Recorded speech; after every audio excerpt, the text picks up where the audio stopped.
Good afternoon, everybody. We're here today for a town board meeting. Today is Wednesday, September 3rd, 2025. If we could all please rise for the Pledge of Allegiance. Councilman Rothwell, would you mind leading us? Certainly. I pledge allegiance to the flag of the United States of America and to the republic for which it stands, one nation, under God, indivisible, with liberty and justice for all. Thank you, sir. You're very welcome. Hey, do we have somebody here for invocation today, Councilman? We do. We are honored to have from the Riverhead Corps Community Center, we have Lieutenant Togara to lead us in our invocation this afternoon. So, Lieutenant, if you would like to come forward, it'd be greatly appreciated.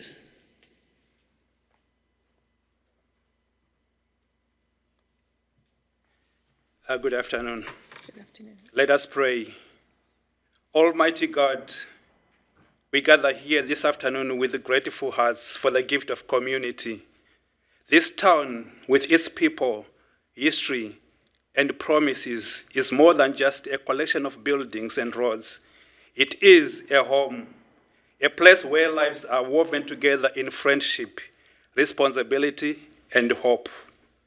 As this board begins its work, we pause to seek wisdom that is greater than ourselves. Grant each leader here clear thinking, steady hearts, and the courage to act for the good of all. May their words be respectful, their decisions fair, and their wisdom extend beyond the current moment to future generations who will inherit the results of today's efforts. We ask for blessings in every household in this town. Bless the children in our schools, the families, the elders who carry our stories, and the workers who build, protect, and serve. We remember with care those who struggle quietly with illness or uncertainty about the future. May this community never forget its responsibility to care for the most vulnerable. Grant us patience during difficult discussions and unity when perspectives differ. Remind us that disagreement does not have to lead to division, and that true leadership is measured by service, not by victory. Help us see beyond individual interest to the common good and beyond today's challenges to tomorrow's opportunities. We thank those who serve in public service, health care, education, and countless unseen roles that keep our town strong. May their dedication be appreciated and their needs be met. May today's meeting be productive, respectful, and forward-thinking. Let every decision made here help build a town where justice is upheld, kindness is shown, and neighbors coexist peacefully. And finally, may everyone gathered here live with a renewed sense of purpose and a stronger commitment to the people we serve. We ask all these things in your mighty name. Amen. Amen. Amen. Thank you very sir. much, Lieutenant. Thank you for your work with the Salvation Army. Okay, we have announcements. We're very excited for everyone to see the new and improved town website. That airs tomorrow, September 4th, at around 11 o'clock. We'll be launching the new website. So be patient with us. It launches at 11. As with any new item, when it first comes up, there may be a few little things we have to straighten out, but I promise you, you're going to like it. You're going to like the format, and it's so much easier to navigate and find things that you're looking for. So we've been working on this for months with the company, and we're very excited that it's finally coming to fruition. I want to thank our IT department and Chip Kremborg and his staff, because they did a fantastic job rolling over all the data from the old website and creating new content and training for the employees. Chip's in the back there. Thank you, Chip. You guys did a fantastic job. We appreciate it, and we're looking forward to tomorrow with the new website. Saturday, September 6th, Racetrack Not Street, summer events 1 to 10 p.m. That's up at the EPCAL runway. and Sunday's event is canceled. And then Saturday, September 6th, is also Jamesport Firefighters Boot Drive, and that will be at the intersection of South Jamesport Avenue and Main Road, and it will go on from 9 a.m. to 11 a.m. on Saturday. With that, I'm going to go to Clerk Wooten and ask, do we have any correspondence and reports? Yes, on the correspondence, we received several letters, one from Harriet Gilliam in reference to the community benefit zoning. We received numerous regional letters of promoting the motocross, I guess based out of the work session we had last week. And we received a letter from Daniel Stanton in reference to 39 Pie Lane in reference to today's public hearing. And that concludes the correspondence, and there are no reports for this meeting today. Sunday. Okay. Sunday, 1:30. One more item is the Polish Hall will be hosting a Lobster Fest Sunday at 1:30 at the Polish Hall on Marcy Avenue. That's one more item going on, or one more thing going on this weekend. I think probably most of us will be down at that, so we'll Yes. probably see you down there Sunday if you stop down. It's always a good time. And they have chicken also. And they do have chicken also, that is true. But I always want to sit next to the guy who doesn't like lobster, so when he gets it, he slides it over on my plate, you know? It would be me. It's more about the butter. It's more about the butter. All right, we have two public hearings on for today. The first one is scheduled for 2 o'clock. It is now 2:09. And it's a public hearing on Chapter 217, Unsafe Structure, and that will be with Danielle Hurley.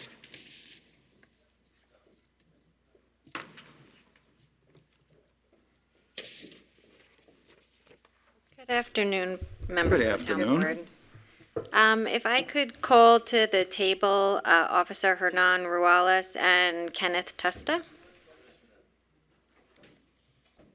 They're going to be my witnesses for today's public hearing regarding an unsafe structure at 39 Pie Lane in South Jamesport, New York. Daniel, you just want to bring the Yep, mic you can down have a the little seat bit. right there, guys. There you go, so it gets, there you go, okay. Okay, I would ask that the town attorney please swear in my first witness, Hernan Ruales. Raise your right hand. Do you swear to tell the truth, the whole truth, nothing but the truth, so help you God? All right? Thank you. Officer Ruales, please state your full name and full title for the record. Good afternoon. My name is Hernan Ruales. I'm a code enforcement officer here with the town. And how long have you served as code enforcement officer for the town of Riverhead? 4 years right now. Do you hold any certifications related to code enforcement within the state of New York? Yes, ma'am. Can you explain what they are? I am a code enforcement officer that applies state and town code. And what are your responsibilities as the town's as part of the town's code enforcement division? I ensure compliance with town code, state code, by investigating complaints. Okay, and are you familiar with the property located at 39 Pie Lane in South Jamesport? Yes. And have you reviewed the deed on file for this property? Yes, I have. Okay, if I could ask the witness to look at what's been marked as Exhibit A.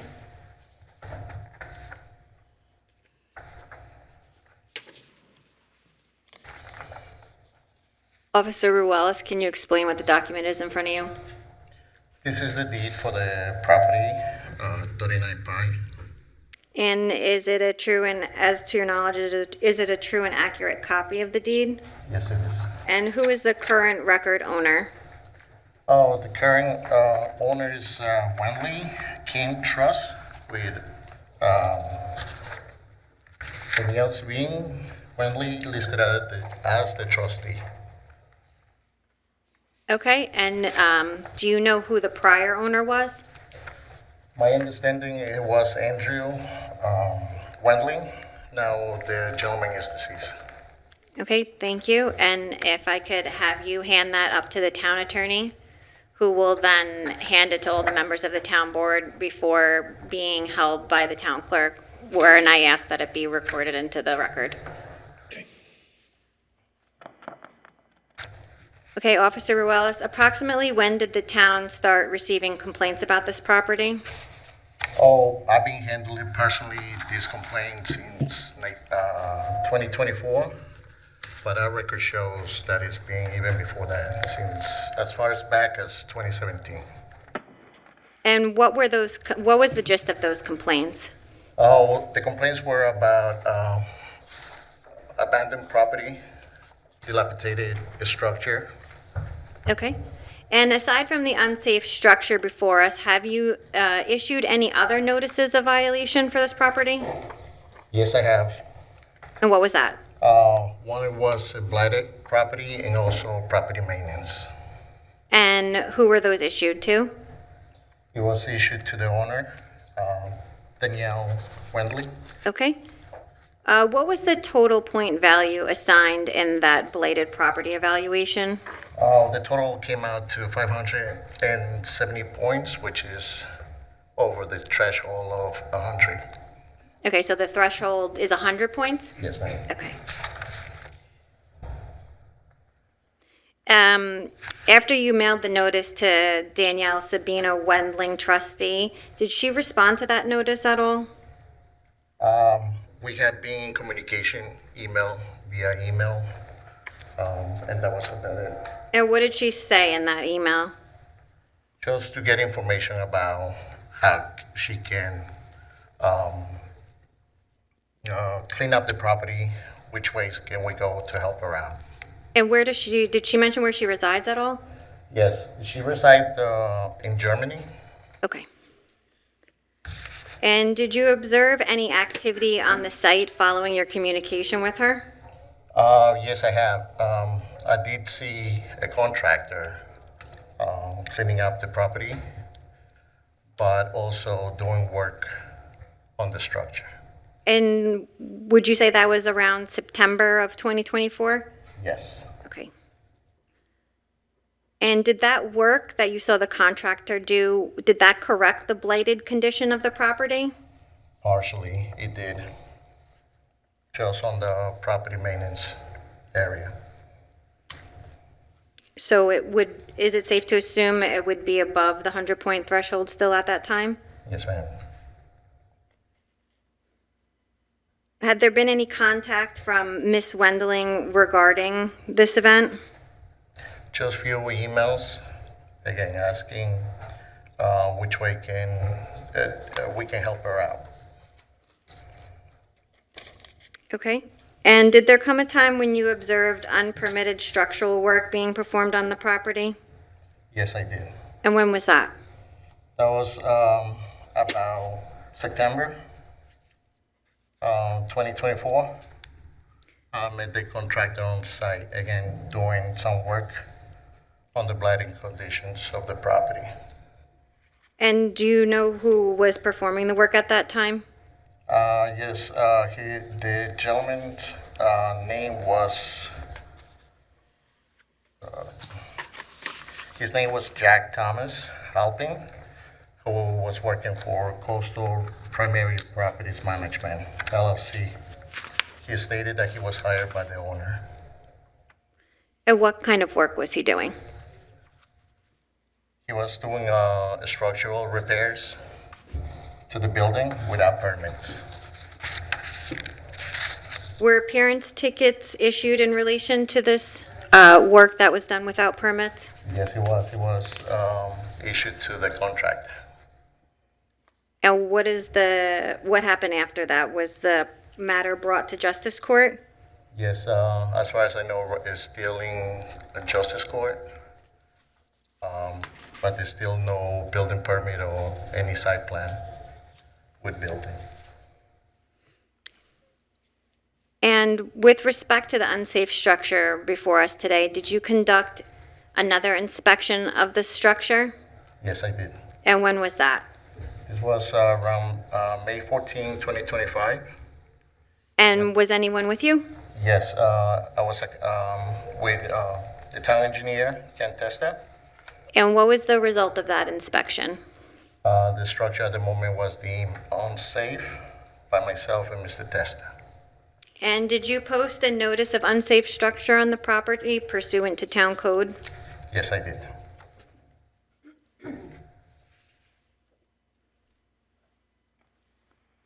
I'm going to hand the witness what's been marked Exhibit B.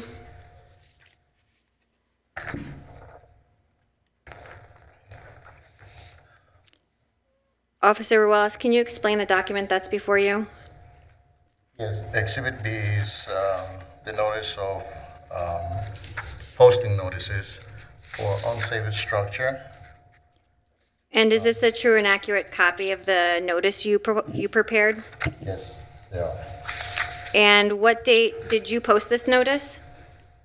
This was posted May 15, 2025. And how was it posted? It was posted by a document protector on a board at the structure, at one of the entrances of the structure, The front or the back entrance? the front. Did you, okay, so at this point, if you can hand that up to the town attorney and around, ending with the town clerk, please? Thank you. And Officer Ruelas, did you document the posting that you just described with photographs? Yes, I did.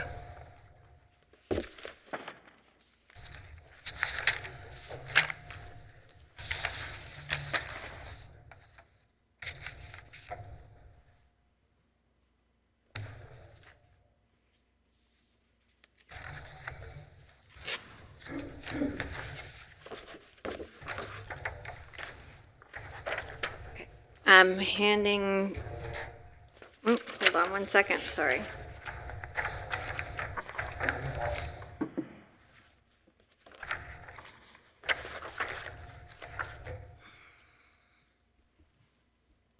Okay, sorry, was that notice mailed via certified and first-class mail to the last known address of the owner? Yes, it was, ma'am. Was it done by both methods that I just explained? Oh, yes, it was. And did the certified mailing receipts come back? Yes, it was.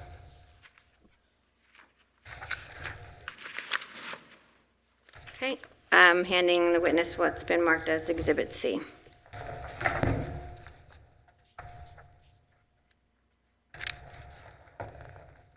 Officer Wallace, can you explain the documents in front of you? Yes, this is the receipts from the certified mailing that was sent to the owner, Danielle Sabine Welton. And those are the originals? Yes, they are. And for the record, can you tell me who signed the certified mailing that was sent out? It's, right now, it came, it's unreadable. It's just like initials, J, G, U. That's what I used in it. Okay. If I could ask you that, to hand that up to the town attorney and pass that around for everyone's review.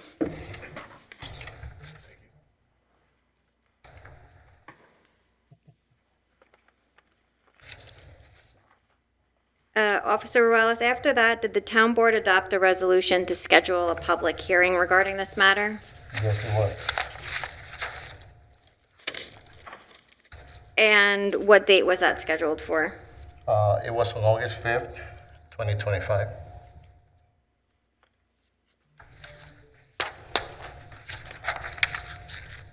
Okay, I'm gonna hand up what's been marked as Exhibit D.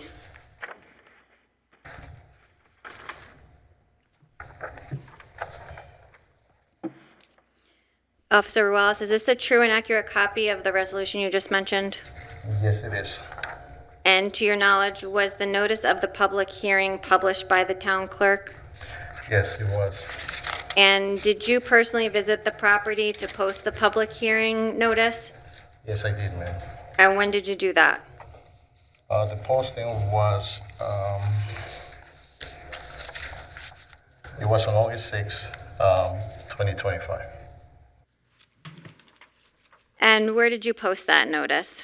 I posted it on the tree at the entrance of the property, so the public can see the posting. And did you document where you posted the notice with photographs? Yes, I did.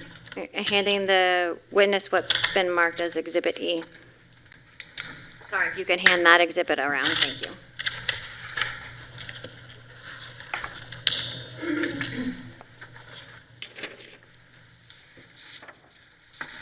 Officer Ross, can you explain the document in front of you?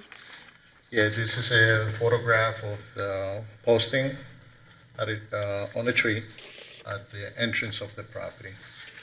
And who took those pictures? I did, ma'am. And do those pictures represent a fair and accurate rendering of the day it looked when you took the pictures? Yes, ma'am. If I could have you hand those around. Thank you.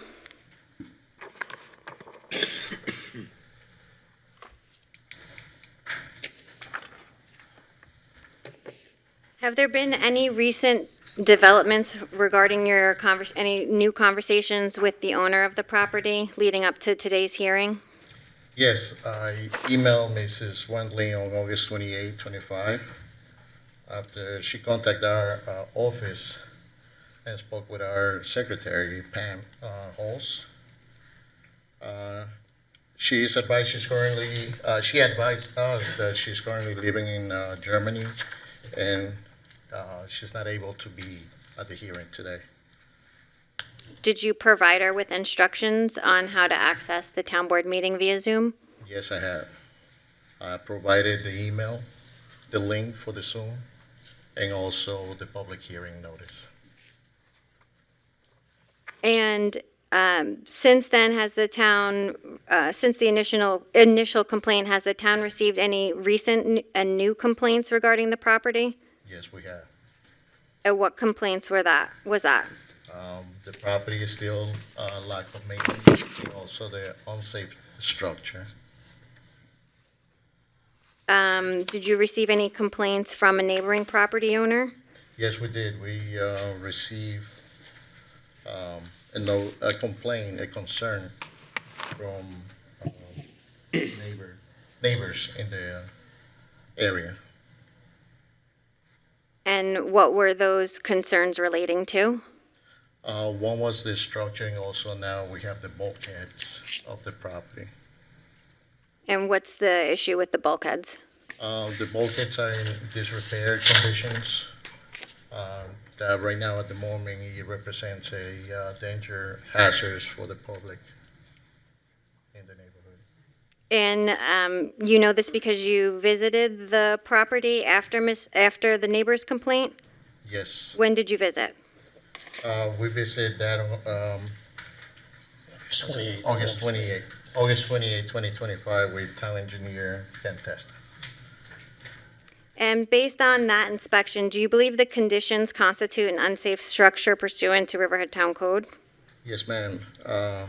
Myself and Mr. Testa, we determined that the bulkheads are severely in disrepair conditions and with exposed rebars sticking out of the concretes, and nails also, rusty nails around it. And the complaint relating to the unsafe bulkhead, that's a separate complaint that's still being investigated, correct? Yes, ma'am. Okay, and to the investigation regarding the home and the conditions you witnessed, is it safe to deem that as well an unsafe structure pursuant to town code? Yes, ma'am. It is a separate complaint, but it's still it's an open investigation at the moment, the bulkheads and the unsafe structure. Okay, and so in your professional opinion as a code enforcement officer, does the structure continue to pose a hazard to the public health, safety, and welfare of the community? Yes, ma'am. Properly remains and actually is getting worse by the day, and we definitely recommend for the structure to come down, to be demolished. Okay, thank you. I have no further questions for this witness. I defer to the town board if there are any questions. Can we just confirm, I know you made them available by Zoom, but can we just confirm with Chip, is there anybody on Zoom that wanted to speak on behalf of the defendant in any way? Okay, I just want to know they were invited on Zoom. I just want to make sure there's nobody attempting to sign in currently on Zoom. Okay, so my understanding from Chip, our head of IT, is that there's 3 people online. There's one now. There is one. One raised their hand that they want to talk. Okay, so Make I'm sure gonna, at the appropriate time to give them the opportunity, that's all. Right. yeah. I just have a question. I'd just like to ask, when were the tickets issued initially? You were talking originally about dates in September of '24, and then as of May of '25, you examined the structure with Mr. Testa. You mentioned tickets were issued. Can you just give us a date when those tickets were issued? These were issued against the contractor for unpermitted work? Yes, ma'am. It was about May of 2024. Yeah, May 22nd, 2024. May 22nd, 2024 was issued to the contractor. Okay. Thank you. Hernan, have all the fines been paid that we've issued? I believe he has, sir. I would have to talk to town attorney Victoria Pillar. Thank you. I believe you said the tickets are still outstanding in Justice In Court. Justice Court, I haven't been able to issue any summonses to the owner because obviously she's not here in the States. They did go out for service, but they can't return as unable to serve her. And I just wanted to ask a request of the town clerk if there are any correspondence in your system relating to this structure that came in. I would like to mark those into the record. There was one letter that came in, it was made part of the record as far as the agenda goes. That's been published. It was from a neighbor that had photographs of some conditions on the property. That was from a Daniel Stanton. Great, okay. I would like to have that marked as the Exhibit G. Okay. Thank you. If there are no further questions for Officer Ruelas, I'd like to ask the town attorney to swear in Kenneth Testa. Raise your right hand. Do you swear to tell the truth, the whole truth, and nothing but the truth, so help you God? I do. Please state your full name and full title for the record. Kenneth Testa, town engineer for the town of Riverhead. And are you a licensed professional engineer in the state of New York? Yes, I am. And are you also certified as a New York State code enforcement official? Yes, I am. And can you briefly describe your background and experience in structural inspections? Sure. I hold bachelor and master's degrees in engineering, and I have over 40 years of professional engineering experience. I performed over 50 structural and unsafe structure inspections in my time with the town. Thank you. And did there come a time where you conducted an inspection of 39 Pie Lane? Yes, I did. And on what date? That would be May 14th, 2025. And was anyone present with you during this inspection? Yes, Code Enforcement Officer Hernan Ralphs. And what was the purpose of that inspection? To evaluate the structural integrity of the existing structure on the property and determine whether it constitutes an unsafe structure under town code. And did you prepare a written structural condition report based on that investigation? Yes, I did. I'd like to have the witness look at an exhibit marked Exhibit F.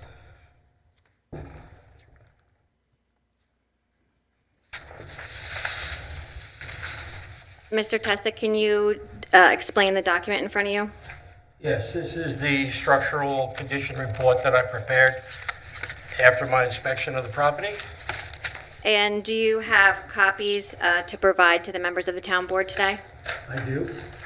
I ask that you hand them up and hand the exhibit to the town clerk, please.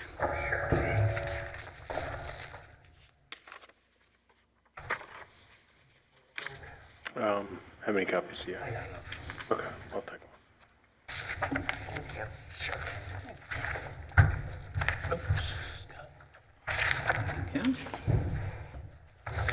Officer.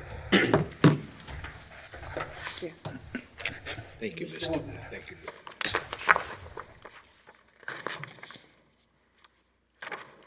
And Mr. Testa, who took the photographs attached to your structural condition report?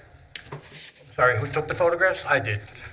And the photographs attached to your report represent a fair and accurate depiction of the site and the conditions on the day that you inspected the property? Yes. And you prepared a PowerPoint presentation for today? I did. And does the presentation align with the contents and conclusion in your structural report? Yes. Okay, and if you could kindly walk us and the town board through your presentation. Sure. The first paragraph just reiterates my qualifications that I've already covered. The subject structure located at 39 Pie Lane, Jamesport, consists of a wood frame, 2-story, partially constructed house that has remained highly exposed to the elements and consists of only interior framing, exposed exterior sheathing, and many wide open window and wall openings.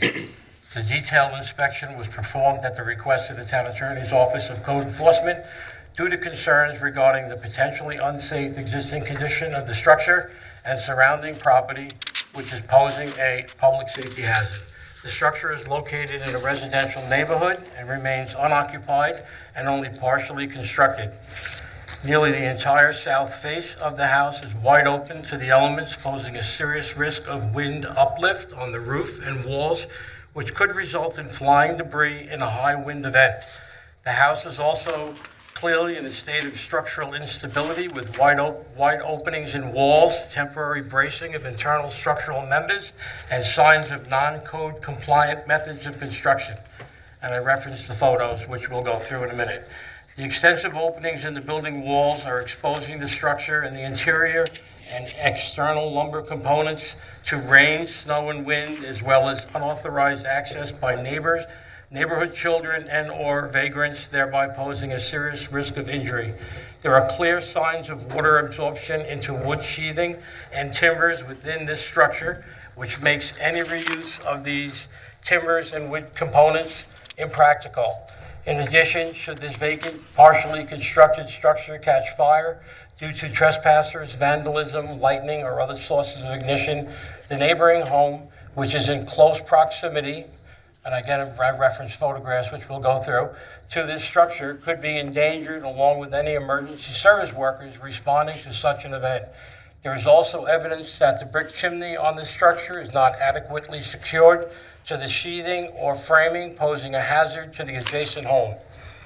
And I go through each section of the building. The building envelope, which consists of the exterior walls.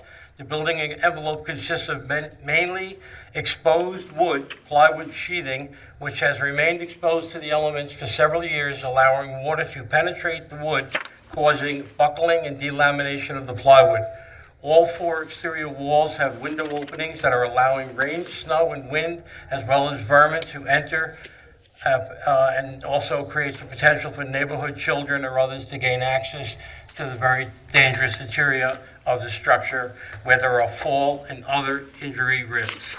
There is evidence of water damage to exterior and interior wood components. Nearly the entire south-facing wall is wide open from the exterior to the interior.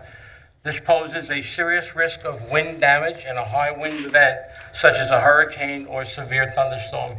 This also makes boarding up the openings in the home to prevent unauthorized entry extremely difficult, since nearly the entire south wall is wide open. It was also noted that the brick chimney on the west side of the house appears to be inadequately attached to the sheathing of the house, with some separation apparent, and I'll reference that again in photo 6. This poses a risk of damage to the adjacent house should the chimney pull away from the home. Interior, multiple areas of the roof are wide open with some sections failing, allowing water, snow, and wind to enter and damage interior timbers and flooring. This water damage has rendered the reuse of this lumber impractical due to weakening of the timbers and other non-weather resistant internal wood components. Walls show signs of structural failure and water damage as evidenced by discoloration, bowing, sagging, temporary supporting, and failing fasteners. There are also missing stairs and other openings to the second floor that pose a serious fall risk to anyone that enters, including children and emergency service workers, should an emergency situation arise. Water intrusion has also weakened and exposed floor, wood sheathing, thereby creating the potential for someone to fall through the floor or the flooring to be ripped up and thrown about in a wind event. One entire roof section was found to be held up by a temporary, undersized, and improperly attached 2x4, posing a serious risk of collapse or uplift, and we'll see that in photo 18. The exterior surrounding property around this house is littered with construction and other debris, including lumber with nails sticking straight up, see photos 25 and 26, that pose a dangerous condition should children or others encounter these hazards. I almost stepped on one myself. The property is totally exposed with no fencing or other means to keep children, vagrants, or others off the property and away from these hazardous conditions. During my inspection, I found it extremely difficult to safely navigate my way around the property due to the amount of debris and dangerous conditions. And I'll cover the summary after we go through the pictures. So let me just get into the pictures here. All right, so the first photo is a photo of the south face of the structure, showing that nearly the entire south face is wide open to the elements, and it's surprising that wind has not gotten underneath that overhang and lifted it up, because it's not really very well supported. So you can see there are massive openings in the exterior of the building, and homes are generally not built to prevent uplift unless they're properly designed with hurricane clips, which I didn't see any evidence of. Photo 2 is the north side of the structure, also showing all the wide open openings for what I assume was going to be windows at some point. The lower level looks like it was an existing portion of an existing house that was there, and the rest of it has been built up off of that. Photo 3 is a shot of the west side of the home, which is the side of the home facing the neighboring house. I think that's depicted a little better in one of the upcoming photographs, but again, you can see there are wide open openings to the side of the building, and you can see the plywood in the upper section has discolored, turning gray, which is a sign of absorption of water, thereby damaging the timbers. Photo 5, we have, broken glass windows that are, greatly exposed to anybody walking around the house or to any children that might access the property.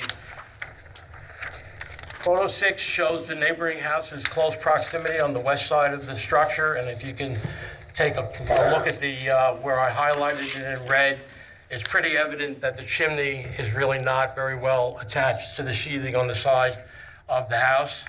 And the next photo shows it a little better. You can see there's a pretty wide space there, and I was able to look right through to the other side of the chimney, and I didn't see a lot of fasteners on it. That's a little worrisome. Photo 8 is a picture of the lower section of the interior of the house, and you can see, again, water has access to the structure. The insulation is hanging down. There's debris scattered throughout. Photo 9 is a shot of the exterior, showing the debris that exists around the entire property, and you can see the remnants of a fence with fence posts sticking up that are also creating a dangerous situation should anybody fall on them. This is just a shot of the west side again, showing the home next door and all of the debris and garbage that exists between those two structures, and that's where I found sheets of plywood with nails sticking up, which I think I have a photograph of in here somewhere. This is a photo from the south side of the house, the Peconic Bay side, looking up, showing clearly that it's wide open. You can see the skylights, you can see the roof joists at the top of the picture, wind getting up in that. It's like a sail that could very easily be blown up in a hurricane, which would throw the debris throughout the neighborhood. This is another shot showing that the soffits are wide open, allowing wind to get in.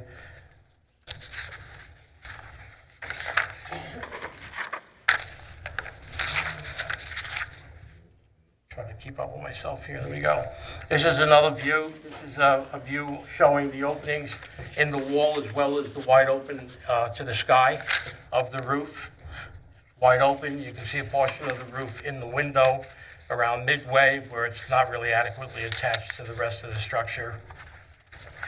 A little bit more of a close-up view of that. The view of the roof again showing that some of the wood structures have begun to rot and that they're continue to be exposed to the elements and wide open to potential wind uplift. A little hard to read this, but I'm showing water damage. The one circle is showing water damage, so all of the roof timbers. The lower red circle that I made there on the lower left is showing, if I could zoom in on it, that there are nails. All of the nails that are holding that plywood to the framing have pulled out. They're sticking out about an inch. So there's really no strong attachment there. And that other one all the way to the right just shows that that connection is really not structurally sound, where we have some joists not sitting on top of the supporting 4x4 posts, but up adjacent to them. A picture of the inside, again showing it's wide open to the elements. You can see some rot in the roof elements. You can see some discoloration of timbers, which is an indication of water absorption. This one showing a whole roof section that's sitting on a 2x4 there, where I have it circled, which is really not, in my opinion, an adequate support. It's probably temporary. This is a picture internally also. That's a stair landing with a post jammed up at an angle, holding it up. The stairs are gone. Anybody that finds their way to that second floor, if it was dark, could walk right off of that and fall down to the lower level. This is just a little bit more of a close-up of that. Looks like a stair landing, temporarily supported.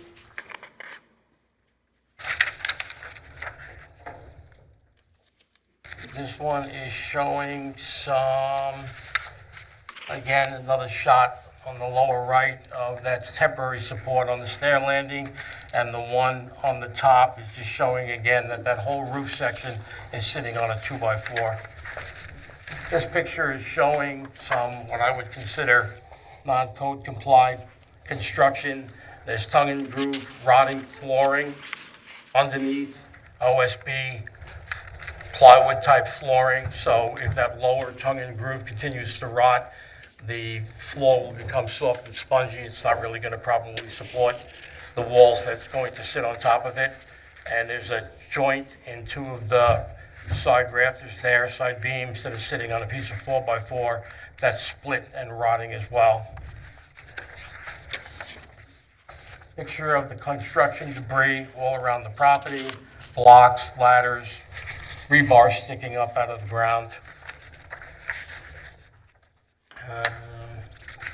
This looks like it went out of order. Oh, sorry, there we go. This is just a picture of some rotting sheathing that's on the west side of the property that's being used to hold back the earth. They're kind of a temporary retaining wall, all rotted and deteriorated. This is the piece of plywood that we found on the west side with nails sticking up. And a close-up of those nails. We almost stepped on them while we were walking around, and there was right on the side of the house where there's a neighbor at home. Internal shot of ceiling insulation falling, wires, piping hanging, water intrusion throughout the whole lower level of the structure. Just another shot of the conduit and insulation hanging down, and there's some plumbing there that has duct tape on it to the right in the back. The conclusion of all those pictures is that, in my professional opinion, as a licensed professional engineer and certified New York State code enforcement official, that this structure is in very poor condition with signs of possibly structurally compromised timber components due to water damage, a very serious wind damage potential due to numerous openings in the walls and roofs, which could result in wind-blown debris that could damage neighboring homes, cars, and persons. There are numerous hazardous conditions, both inside and outside, including debris with protruding nails, nails pulling out of lumber, broken glass windows, poorly supported brick chimney leading towards a neighboring house, fall hazards. The condition of this house and surrounding property poses a serious safety hazard to neighboring homes and anyone that may access the property or house, including emergency service workers. As such, it poses a danger to the health and welfare of the public and presents a danger to anyone entering the building, including children, police, or fire personnel.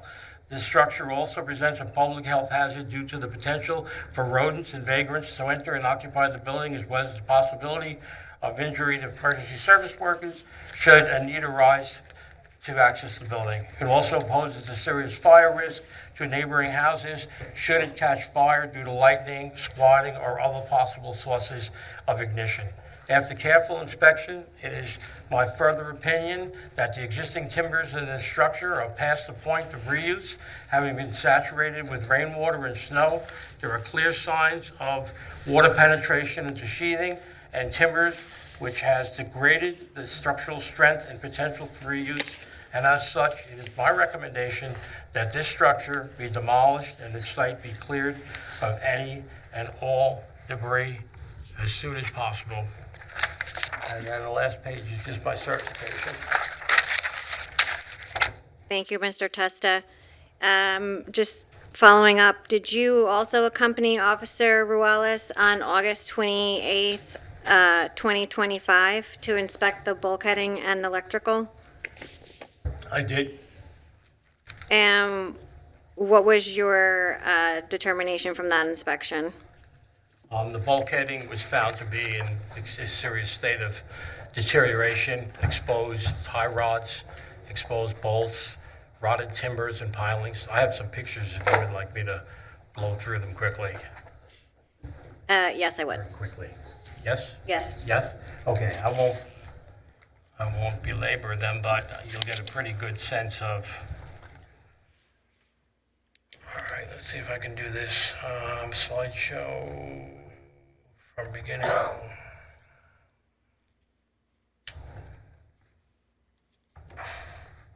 Okay. That's not going to be right. Why is it doing that? There we go. Okay, this is just a picture. You get a general sense. I'll go through them pretty quickly, but you'll get a general sense that the bulkheading is severely deteriorated.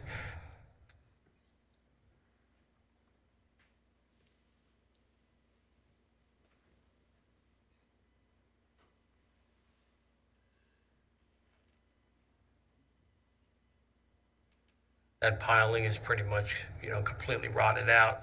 The wall seems to be leaning out from the soil it's retaining. The whalers are all rotted, bolts are sticking out. It looks worse in person. It really does. But you get a general sense that it is definitely in bad shape. And is it your professional opinion that this as well constitutes an unsafe structure? Yeah, it could potentially fail and cause the earth behind it to cave out. Okay, thank you for your testimony. I defer to the town board if they have any questions for this witness. Ken, I have a question. Do we look in to see if the property is insured? I mean, what happens if this house or debris flies into a neighbor's house? What happens to that? Well, that's a really good question. I don't know if they have insurance. Right, that's one. Two, if the bulkhead does give way, right, and that's also going to affect the neighboring properties, correct? Because it's going to wash it down and then the water's going to intrude onto the properties. Yeah, that's about 5 foot high, and the neighbor to the west joins into that bulkheading. So any failure of this bulkheading would obviously cause a neighboring property to cave in, and then even worse on the east side. You can build the photo. We're off the photo as well. Actually, you can kind of see in front as the bulkhead is returning. There's a property on this side, our side of that bulkhead, that's down at beach level. So obviously, if that section of bulkhead failed, down along that side, there's a house to the right there. So if that failed, it would fail onto that neighbor's property. And that would affect the neighbor's bulkheading. Well, on the west side, the neighbor is connected to the bulkhead. Let's see if I can show that. See down further where the stairs are? Yeah. That's the neighboring property where the bulkhead gets a little better, which is indicated by a greenish color. So if this piece failed, all of their earth would fall into that space. So I'd go back to Pretty insurance. disaster, yeah. it would be You know, pretty who's covering disastrous. that? I mean, who's liable for that? My guess would be that there Unfortunately, is no insurance on it That's- because it was a zero consideration deed, so it just transferred from one to another. And since there's no mortgage on it, who would know any better to say that they needed to have it? Unfortunately, for us to do anything with this would mean getting a DEC permit, of course, which, we could probably expedite. But then the only way to really deal with it would be to replace it. And you really can't take it out because you lose all the earth behind it. We would have to systematically change it in sections. It would be an expensive venture. My concern's with the chimney. I mean, it really doesn't look attached to the house at all, and it's not far from the neighboring house. Yeah. Also, is the unpermitted work, what we see in these photos, I'm sorry? is the unpermitted work, the tickets that were issued, is it for Yeah, there was the work somebody- we see in these photos? Yeah, somebody was working in there, from what I understand, there were no permits, but I saw signs of what I would consider non-code compliant construction. Maybe it was temporary bracing, but there are places where there are support posts not under the supported beam, but rather assisted up to them, which is really not code compliant. So I don't know, if that was just temporary as they were progressing, or if whoever was doing it wasn't really doing the right job. But the real point of the matter now is that it's been sitting so long, and the lumber has been exposed to the elements for so long that I don't know that, it would structurally be wise to build off of it at this point. I really think it should be demolished and start over again. My opinion, I anyway. have the same concern about the chimney. That chimney, in a heavy wind, whatever, and with the building continuing to rot, that chimney could go into the neighbor's house. Yeah, and what I could do is, if you so authorize, because I really can't go on the property without authorization, we could go in and put some type of a steel support to temporarily attach it to the side of the building. There are some connections to it, but there's obvious signs it's pulling away. Well, with the proper authorization, I could go onto the property and temporarily brace it to prevent it from falling until such time Where as do we you, can where do you demolish. get that proper authorization from? Germany? No, I think at this point, it doesn't appear the owner is willing to do anything. I think that it needs to be an order of the town board, right? If you pass this resolution, we go in and demolish it. Yes, so just summing up today's hearing, the resolution is for the town board to either allow the demolition, or they can choose the remediation pathway, which would involve an agreement with the owner. We may hear from the owner. There was somebody on Zoom, and it I looked like she had understand a the owner is representative on here. Zoom. So I just wanted to outline what the paths were for the board, but I have no further questions for these witnesses, and I thank the town board for their time. Just financially wise, the town takes on the cost of the demolition, and we put a lien on the property presumably, but my concern is to replace bulkhead would be an astronomical cost to put onto the town. So do we proceed with litigation? Do we auction off the property? How do we come up with the cost, to cover bulkheading, which would be a lot of money? I understand, that there's a cost to tearing down the house, but that's going to be a lot less significant than the bulkhead. So how do we go about obtaining? What would be the same process as the demolition of the house. So it would just be, whether the town is willing to advance that kind of money to address that, and then add that to the tax bill. Be a significant cost, the bulkheading. It probably would. Running like $1,300 a foot is about 60, I think we measured out about 60 to 70 feet, so you're talking, 60, 70, $80,000. Just for the bulkheading. We can look into whether there's a way to temporarily support it so we don't have to, get involved in the actual replacement. I don't know that that's practical, but maybe we could run boards from piling to piling and do something to try to temporarily support. Yes, try to beef it up a little bit. I think the house is the primary concern. I don't think the bulkheading is going to fail as quickly as I fear the house is going to should we get a hurricane. You can tell just by looking at it, it's a big sail. Right, perhaps there could be a resolution dealing with the home and its demolition while we try to reach out to the owner to see what their plans are after today's public hearing regarding the bulkhead as a separate issue. And if there's no action taken there, then we can, without the need for another public hearing, we can go ahead and address the bulkhead portion. The property tax is up to date? That I don't know.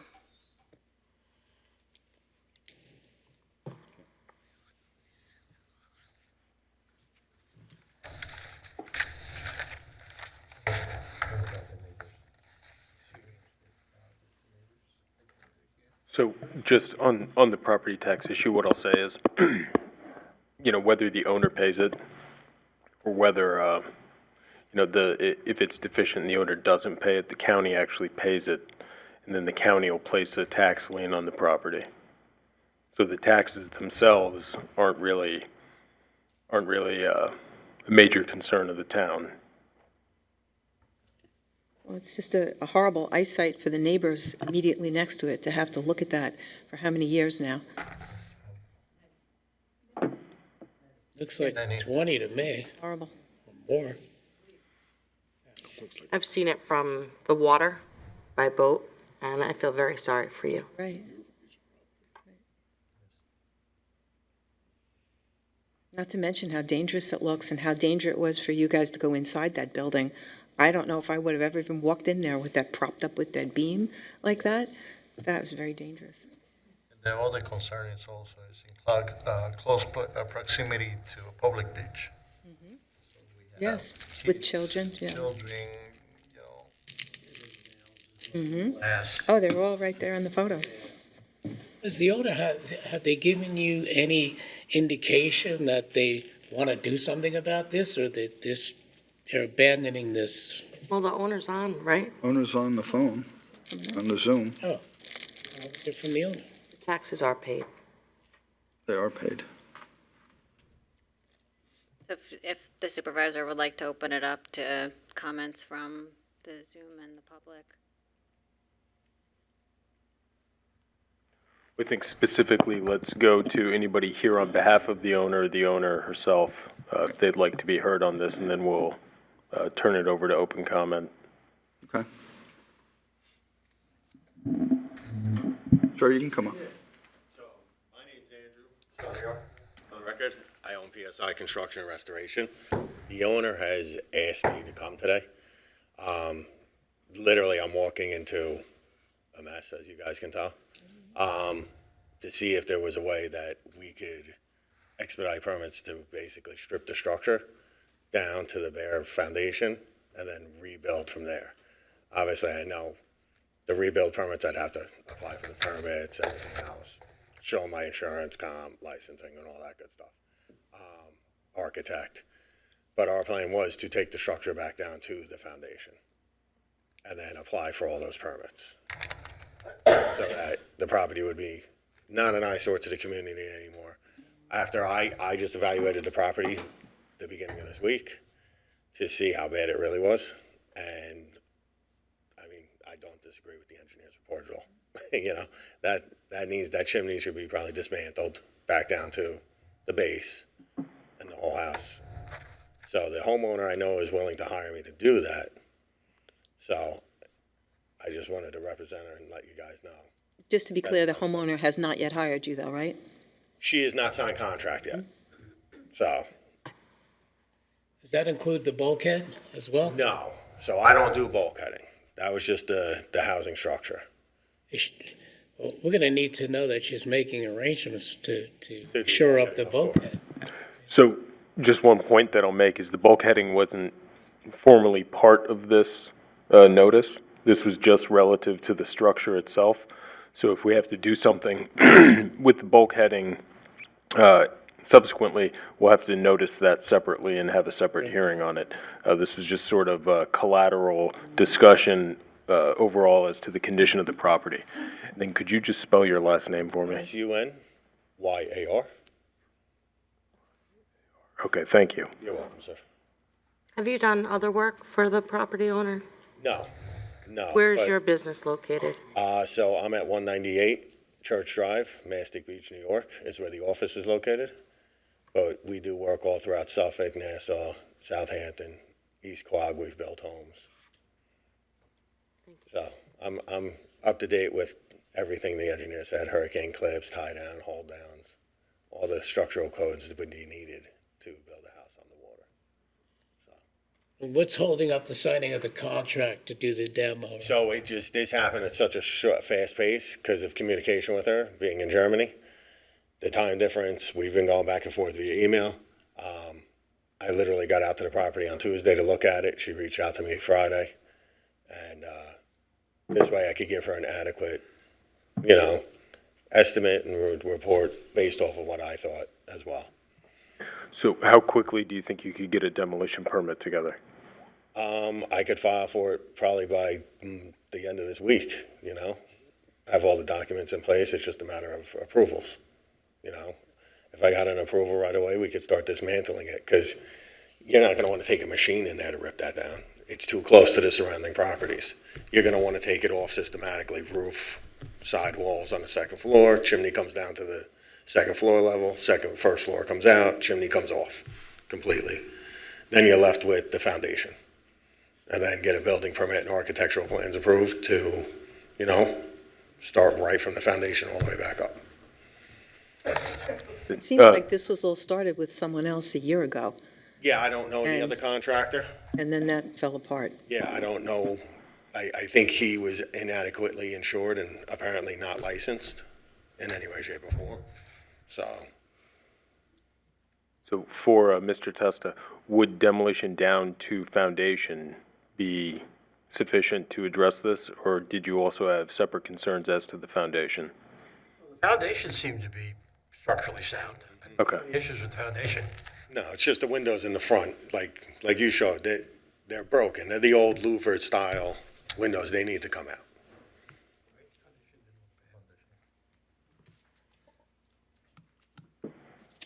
I'd like to maybe hear from the homeowner herself if she's still on the line. Thank you for your. Thank you.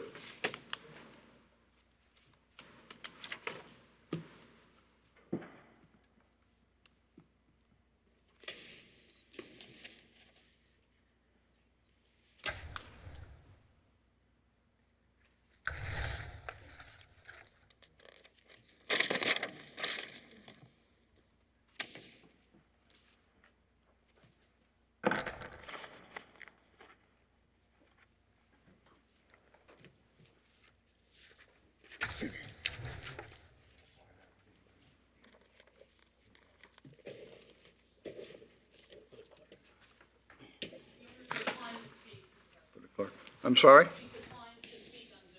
Oh, that's interesting. Well, Oh, that's the Counselor? one in evidence. So there's a resolution in the packet, and the resolution can do one of two things. It can either direct demolition of the structure, or it can authorize entering into an agreement with the owner to remediate the property. Alternatively, the town board could table the resolution to the next meeting to see if the owner puts in a demolition permit with the timeline on the demolition. Yeah.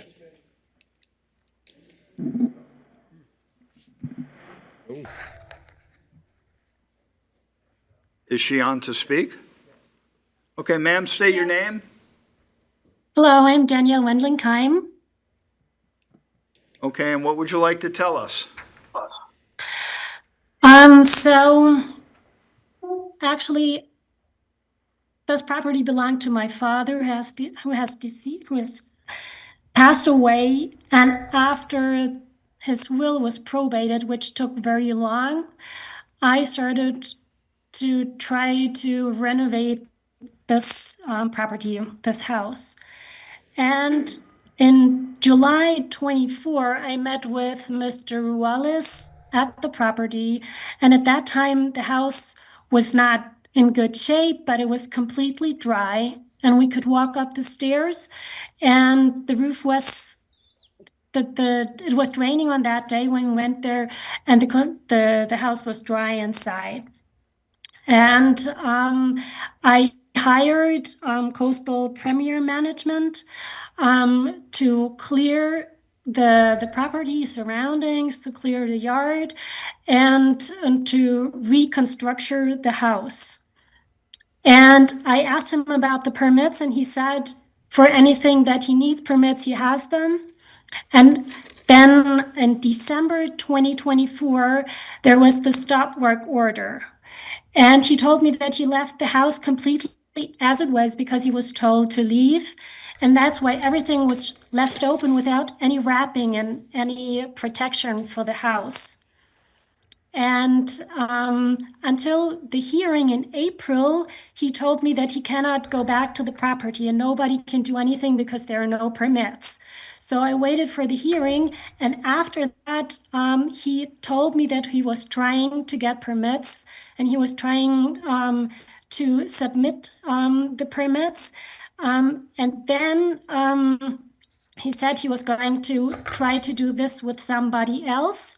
And he even told me that he had done an express permission request or something like that.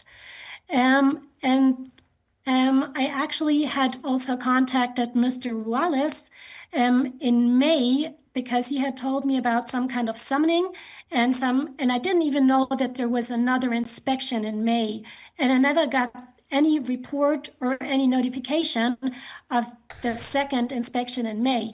And also between the stop work order and May, I couldn't do anything because we did not have, or the contractor did not have any permits. So and no change or no improvement was possible at that time. And then I contacted him because I wanted to see the property myself. And I told him that I would be there in July, but unfortunately, Mr. Ruales was on vacation at that time. So I just met with the contractor in July at the property and inside the house also. And we also met the neighbor, Dan Stanton, at that time. And we spoke. And then I only was notified on August 28th about the hearing today, and I'm really glad I'm in a different time zone. Otherwise, I don't know how I could have attended this hearing so short term. And now I'm here and I want to improve, I want to renovate, I want to reconstruct, or whatever is possible.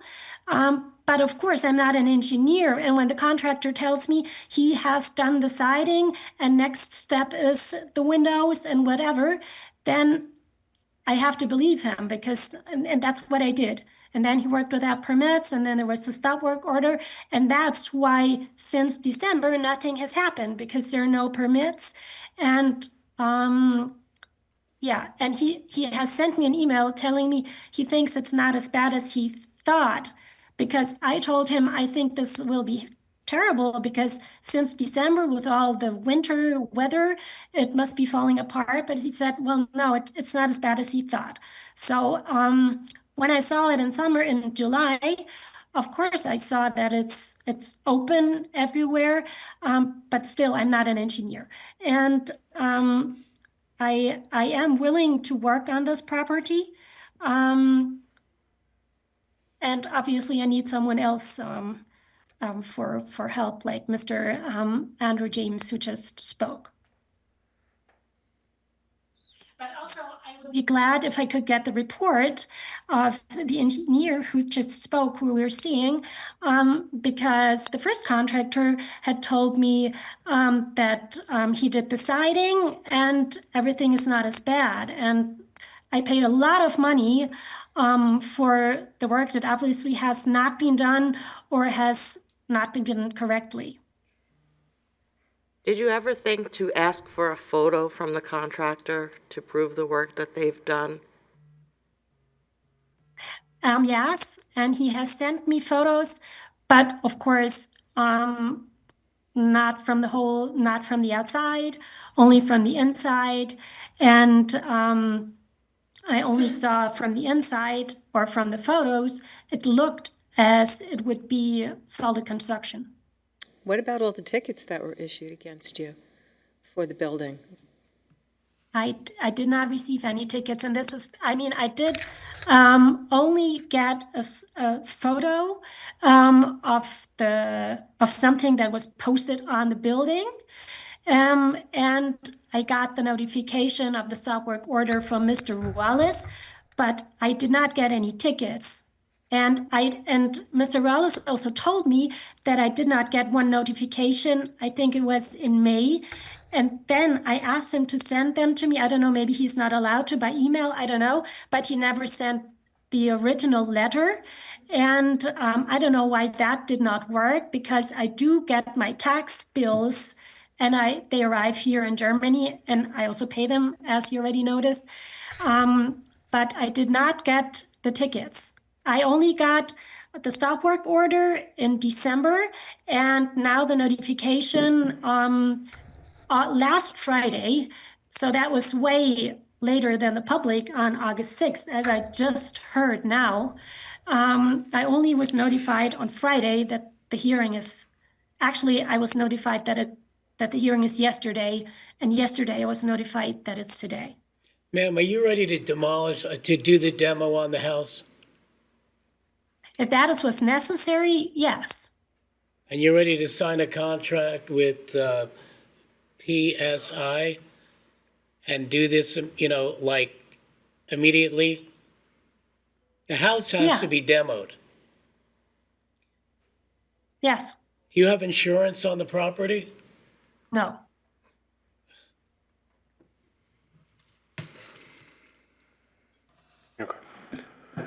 So I'll just clarify something, that the owner wasn't actually issued the tickets were issued to the contractor. And those were resolved in justice court, but they were resolved with a guilty plea. There wasn't a compliance done on that. Okay. So that's why it was under this stop work order.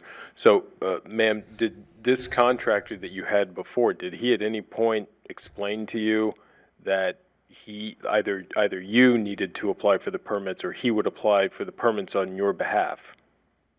He said he would apply. He said that would be done on his, would be on his side. All right, and then it appears that he didn't do that.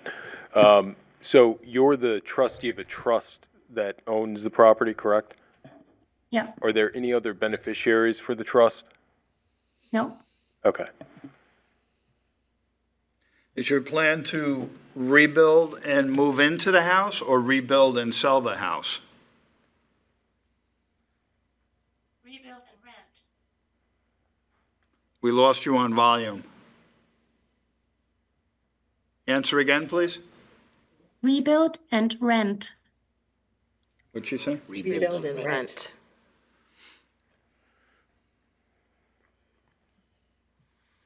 You were notified in December of a stop work order, correct? Yes. And here we are in September of the following year. I wouldn't say you were a good steward of that property. And if I were your neighbor, I wouldn't be very happy with you, and I would want something done yesterday about that house. Well, I was told that the permits, I can only apply for permits after the hearing, and that was scheduled for April. And as far as I know, the contractor did an express, I think he called it express or expedited, application for the permits. Your first bad move was trusting the contractor, not having him provide you with any licensing, insurance, or anything else. That's homeownership 101. Never, ever hire anybody without seeing their licensing, their insurance, and check with them on the Better Business Bureau. When you got a stop work order, you should have been on the phone with the town of Riverhead to find out exactly what was going on. They certainly would have told you. This is where I'm saying you're not a good steward of that property. That would have raised all kinds of flags to me if I got a stop work order on my property. I contacted Mr. Ruales by email because the phone was never answered, and I thought that might be to the internet due to the international number. I cannot access the website from Europe because it's blocked. And most of the times when I call with my European or German number, there is no answer. You said that you were personally here at the property in July of this year, Yeah. of 2025? And you just got back on a plane and left and didn't do anything with the property after seeing it with your own eyes, seeing what it looked like, looking at the homes that are surrounding it, and you just finally contacted PSI the other day, since July? That tells me that you really have no interest in this property except to get it fixed up so that you can rent it out and make money off of it. No, that's not true. And you could have written letters. I cannot do anything without a permit, and the permits were applied for. Did you come down to the town of Riverhead and go to the building department and attempt to apply for any permits when you were here in town after you left the site of the property? No, because I was told by the contractor that he had done that already. You still trusted the contractor after you saw that he did nothing that he told you that he did? I'm not having any Well, I further wanted to questions with work you. with him because I paid a lot of money, and I wanted him to complete the job because he has my money. You had a nice vacation on your money. Yeah, he did. You certainly didn't do any work. Can I ask this gentleman, PSI, to come up for a second? I have a question for you. And I just, while you're on the phone in Germany, so are you gonna provide the insurance for the demolition of this? Of course. Okay. Of course. And are you ready are you ready to demolish this house, like, in the next few days? Ma'am? Never going to happen in the next few days. Do you have the Do it in the next financial few means days. to even do it? Well, I'm not gonna, I mean, she got. Got to get a demo permit. Yeah, I know, I understand that. Do you have the funds to demolish the house, ma'am? I don't know the price. Here's your answer. Well, All right. okay. Like Yeah. you said, I was If you don't working know on the the price estimate at this for. point. This Yeah, has been. you have, Because you have until arranged, because now- if she can't do it, we have to do it. Somebody's gotta do this, It's and probably $75,000 to $100,000 to systematically take the house apart. about 75,000 And to remove all 100,000. debris, Remove all debris. debris, remove all the Understood. leftover construction debris. It could, 75 to 100,000. That even sounds low. That seems Yes. low. I didn't hear your answer. Are you prepared to do that? Yes? Yes. It's low because I own the carting company that's gonna cart it out. I own the equipment, like I own everything outright. So I have multiple businesses. So She's got somebody to do it. We don't know. it takes the burden off of you guys if she does it. You know, I'm trying to help her out. That's a big if. I'm trying to help her out of a bad situation with a bad contractor. I'd also like to know what's the long-term plan. So after it's torn down, are the neighbors staring at a, open foundation that's just sitting there, decrepit, or are we going to file immediate building permits to replace the structure to make the area? Because now you're still going to have a foundation which is an eyesore, but it's also a hazard for anybody else to fall Well, I'm into. gonna put up a fence around the foundation to secure it. This way that, God forbid, I don't want a neighbor's dog running in there, getting stuck in there or anything like that, To secure the property, I would rent the fence up around the perimeter of the property during the takedown to keep any people out. It would be locked, it would have green canvas on it, so it's not an eyesore while the stuff's sitting there. And there's no guarantee how long that fence would stay up, because we don't know when. No, we rent the fences. So, it's But if she not a doesn't permanent fence. rebuild right away, the neighbors are going to be staring at Staring that at an fence. empty lot. Well, the fence would come down, or they'd be staring at the fence around the actual foundation that we would do as a permanent structure. Well, if we go in and tear it down, they're going to be staring at an empty lot also. So there's really no difference there. But if It's a matter whether we trust her to say that she has the funds to do it, no offense to you, but I don't know who you are. I don't know if you Okay. have a license, or you could be the first guy she's talking about. I could show you my. No, I'm license right just saying, we don't know anything about you, so I'm not gonna tell her she has to hire you. I'm telling No. you she has to hire somebody. maintain Somebody the licensed to do the job. Yes. I'll just say that if the repairs initially started, is it last summer, right, in 2024? I didn't do the initial repair, so. Well, that's what I thought I was hearing. Initial Yeah. repairs were started last summer. Is that correct, ma'am? You hired the September. other construction company last Yeah. summer? Well, stop work order September. was in December, so Right. the work was done Right. before that. Right, so, Before that, when I just went for the main complaint of property maintenance, and when I met the first time the homeowner, I did advise her that the property needs to be taken care of. right. So here we Put are. it up, secure properly, and get property maintenance. So she decided to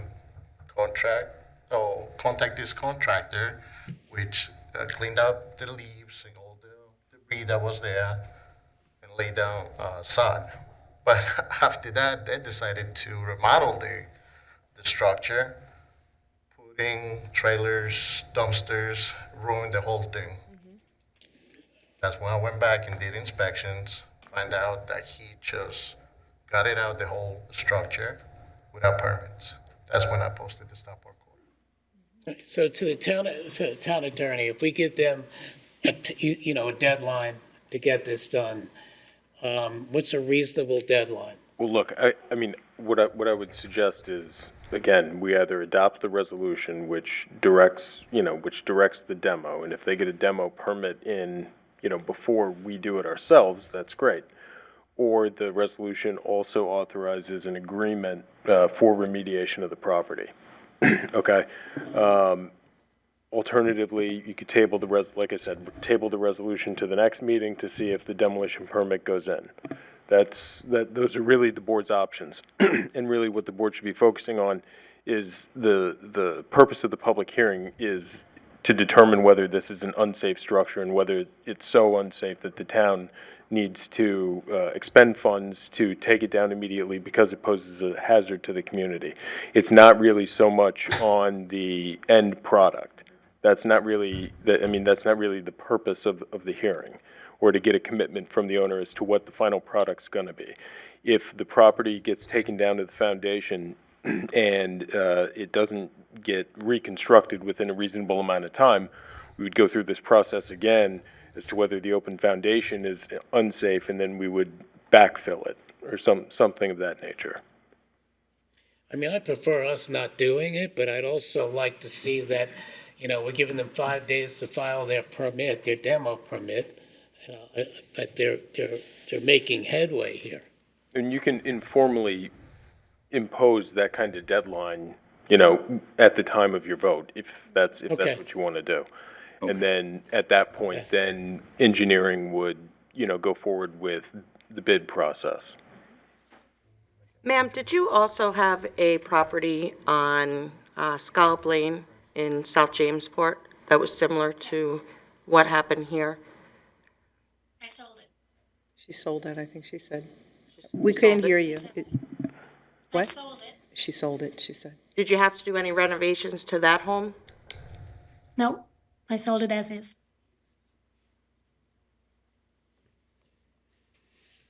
Same condition, Joe? Similar?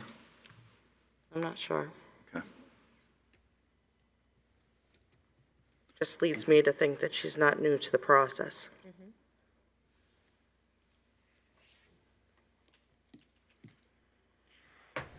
What process? I'm sorry, Okay. I did not understand. Thank you. All right, I would say thank you. We would, she's gonna have to contact him and set something up. In the meantime, if we decide to allow a 5-day extension here to see if that can be done, to see if they have actually applied for a demo permit. I like that idea, Bob. I don't want the town to do it either, but I also don't want this property staying in that shape any longer than it absolutely has to. That chimney really, really scares me. No, and I agree with you. I just wonder if we can keep in touch, if PSI would get back to us within that 5 days, the demo permit has been filed. Because if not, we we move on and we do it, and it's the end of the property. My concern is still that she was here in July and she did nothing. She got hoodwinked by developers. I'm gonna give her the benefit of the doubt. At this point, we're gonna demolish it one way or the other, whether we do it or we give them 5 days to file their permit, the building's going down. My point is, if you hired somebody last summer and then you came here this summer and you saw it looking like that, you've got to, that's beyond just this contract. You've got to go to the town and start talking to the town. I can follow up with building and keep a, Yeah, checking I mean, this in to isn't a make sure criminal this trial. thing- This is, let's get the building down and, No, it's a credibility issue. yeah, understood. May I no say insurance on something the to this property. credibility issue? That's an, So what I can suggest is that Ms. Hurley get contact information from the gentleman from PSI, and we will follow up with him early next week as to whether there's a contract signed and whether there's a permit application in process. And if not, then we will get in touch with the engineering department and authorize them to go forward with either gathering quotes for the work or bidding the work. there's one other piece to this. You need to insure that property. If that chimney falls down on your neighbor's house and you're uninsured, they're gonna own your property. What do you need to insure that property. How soon can you do that? I'm not aware of how this works, but I will find out. I would just like, and I will do House on it. Scallop Lane. But I How would can you like not to be- say I'm not something buying to this. my background because gonna I'm ask her. not care. familiar with what? building and construction and renovating a house. And I was not familiar that I was going to I should have gone to the town to get the permit because Ma'am, it sounded like. I'm just gonna that- say this, you owned a house on Scallop Lane. Did you have insurance on that house? My father was still alive when I sold it for him, so I don't know. I did this while he Know if was you had alive. insurance. Okay, let's just Okay, get the house demolished. yep, Okay, I agree. yep, we're wasting a lot of time. Okay. Pediatric ready to move on, surgeon or- here in Europe with 2 children, and I'm having a very busy life, but I do want to do the construction or the demolition with PSI, and I think that we can get this done. Okay, I'm fine with the 5 days. I mean, it's I'm gonna not take doing us 5 days. 5 days. Okay, do we have to close the public hearing? Yes. Do we keep it open for written Well, comment? well, there's others that wanted to speak, though. Oh, I'm If there's sorry. any- Yeah. If there's any other members of the public who have witness accounts or relevant information to the board's determination, now would be the time to come up and offer those comments. Just state your name and the town you're from. My name is Mary Tierney. I live at 37 Pie Lane, South Jamesport.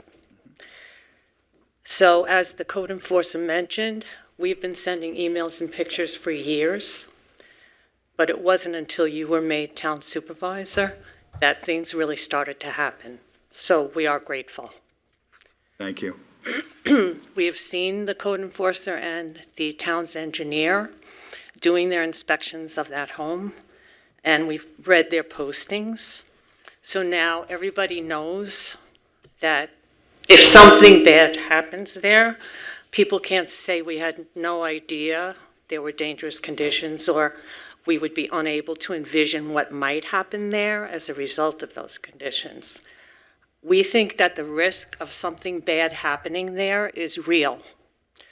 The situation for us is dire, but also for the many public beachgoers who wander down our beach to gawk at this house on a daily basis. It's not safe for them either. It's a disaster waiting to happen, but you all have the power and are trying to do something about it, and we appreciate that.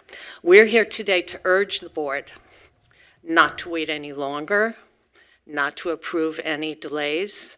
Please, please take down this house as soon as possible.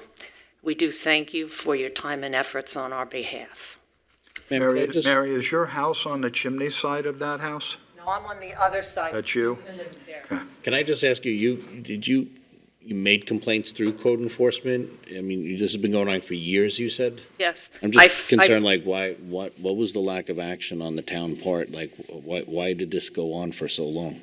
I got no response. I sent the first one, I believe, in 2018, and I got no response. And that house looked like that? I mean, it's just a And it wasn't tear down, that bad, basically? no. It wasn't that bad, but it was really more the backyard. There was, pardon my French, crap everywhere and overgrown, so I complained about that. But I didn't get any response. And other people from the beach have also written emails and got no response. I'm very just sorry for you that it's come this long that you have suffered. And I encourage anybody in our town to come forward with any type of similar issues.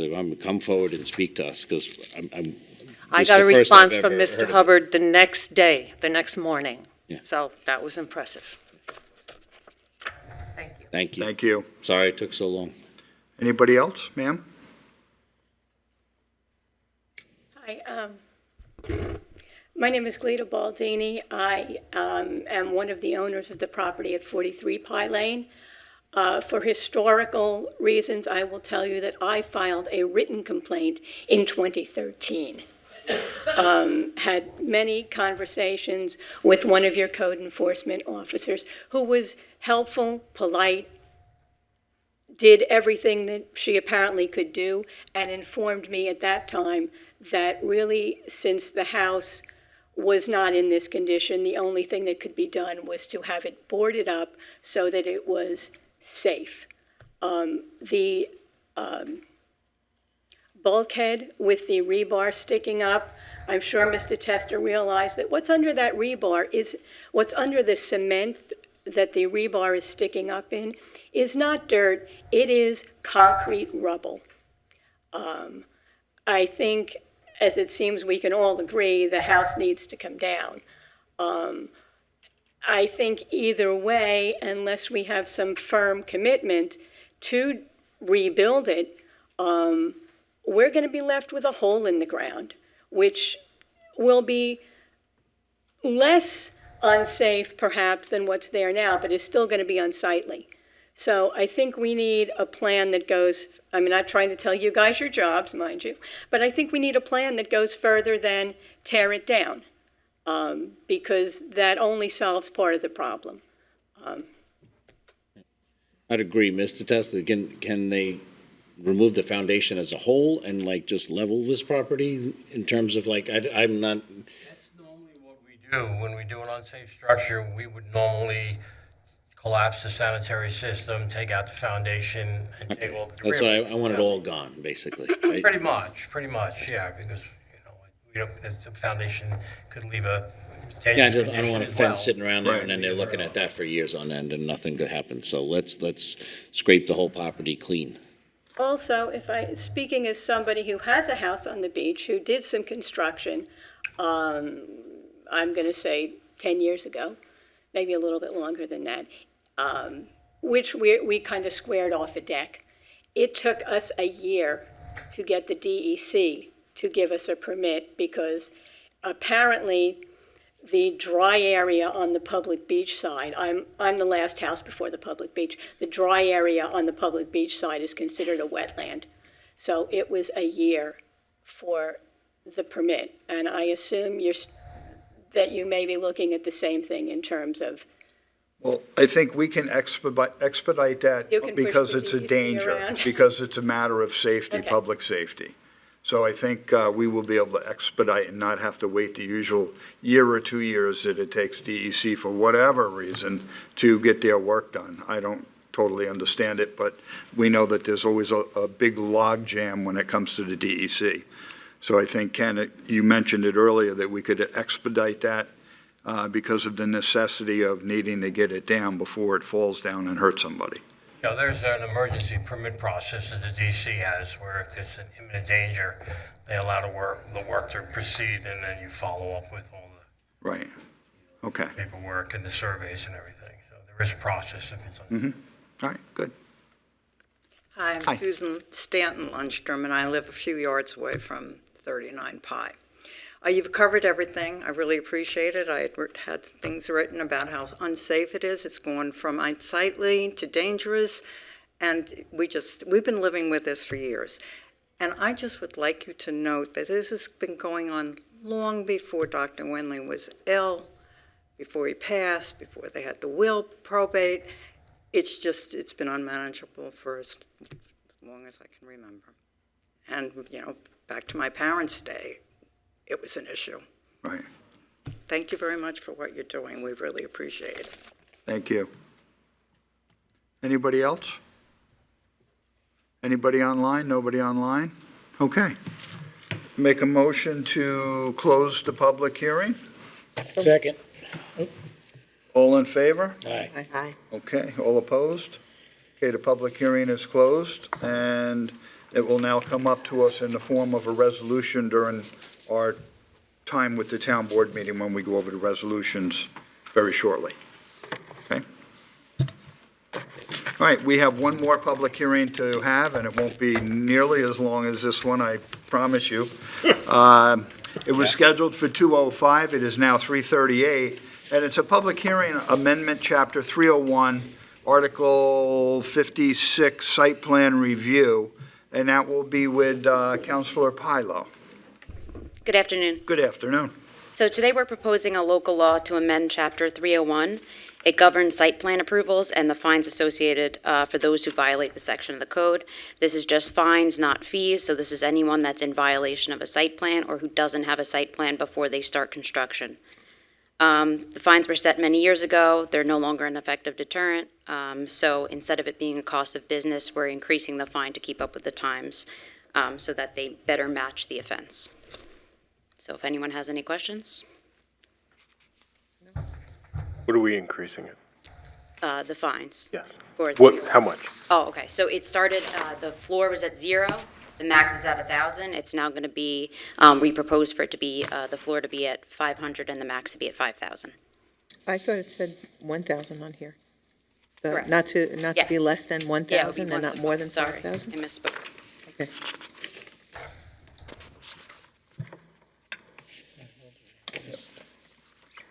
Anybody have any questions? Anybody from the public like to speak on this matter regarding the public hearing on Section 301? Anybody online? No? Okay. Thank you. We will keep this one open for 10 days for written comment? Yes. Okay.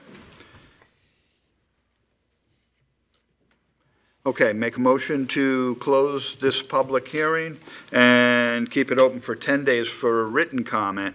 Could I have a motion? So Seconded. Vote, please. All in favor? Aye. All opposed? Okay, we will keep it open until September 14th at 4 o'clock. Okay, that's it on our public hearings. We're now going to move on to the resolutions. At this point in time, would anybody in the room like to comment on any of the resolutions that are before us today? Not seeing anybody. Do we have anybody online who would like to comment on resolutions? Nobody online to comment? Okay. Clerk Wooten, would you mind starting the resolutions? Sure, it'd be Resolution 749. Budget adoption for capital project number 72515, improvements at Two Bears Park. So moved. Second. Vote, please. Woski, Yes. Merrifield, Yes. Kern, Yes. Rothwell, Yes. Hubbard. Yes. Resolution is adopted. Resolution number 750. Authorizes the removal of fixed assets. So moved. Seconded. Vote, please. Sorry, I'm getting there. Woski, Yes. Merrifield, Yes. Kern, Yes. Rothwell, Yes. Hubbard. Yes.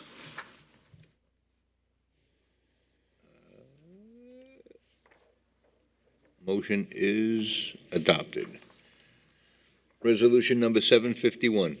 Authorization to use RVAC medical billing proceeds for payment of architectural services for the new building for the ambulance district. So moved. Seconded. Vote, please. Woski, Yes. Merrifield. Yes. Kern, Yes. Rothwell. Yes. Hubbard. Yes. Resolution is adopted. Resolution number 752. Provisionally appoints an account clerk, so moved. Seconded. Vote, please. Woski, Yes. Merrifield, Yes. Kern, Yes. Rothwell, Yes. Hubbard. Yes. Resolution is adopted. Resolution number 753. Approves a salary increase for a maintenance mechanic 2. So moved. Second. Vote, please. Merrifield, I'm sorry, let me go back. Mine isn't quite as fast as yours anymore. So. Woski, Yes. Merrifield, Yes. Kern, Yes. Rothwell, Yes. Hubbard. Yes. Resolution is adopted. Resolution number 754. Ratifies the promotion of a building inspector to senior building inspector. So moved. Seconded. Vote, please. Woski, Yes. Merrifield, Yes. Kern, Yes. Rothwell, Yes. Hubbard. Yes. Congratulations, Bob Mueller. Resolution is adopted. Resolution number 755. Accepts the resignation of a maintenance mechanic 2. So moved. Second. Vote, please. Woski, Yes. Merrifield, Yes. Kern, Yes. Rothwell, Yes. Hubbard. Yes. Resolution is adopted. Sorry. Resolution number 756. Ratifies the resignation of an automotive equipment operator, so moved. Seconded. Vote, please. Woski, Yes. Merrifield, Yes. Kern, Yes. Rothwell, Yes. Hubbard. Yes. Resolution is adopted. Resolution number 757. Appoints John Candela to the Agricultural Advisory Committee. So moved. Second. Vote, please. Woski, Yes. Merrifield, I'd like to state my reasons. My vote is no, and I'd like to state my reasons on the record. First of all, I very much appreciate all members of our community that come forward to volunteer their time and expertise to join our committees. They receive no economic compensation and are very helpful to the town.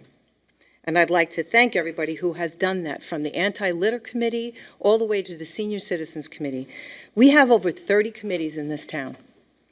The town board is responsible to evaluate whether any proposed new appointee is suitable for the position.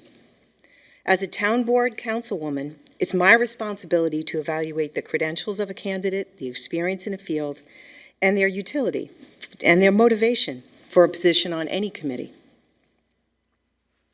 With regard to this particular individual, I'm aware of the following.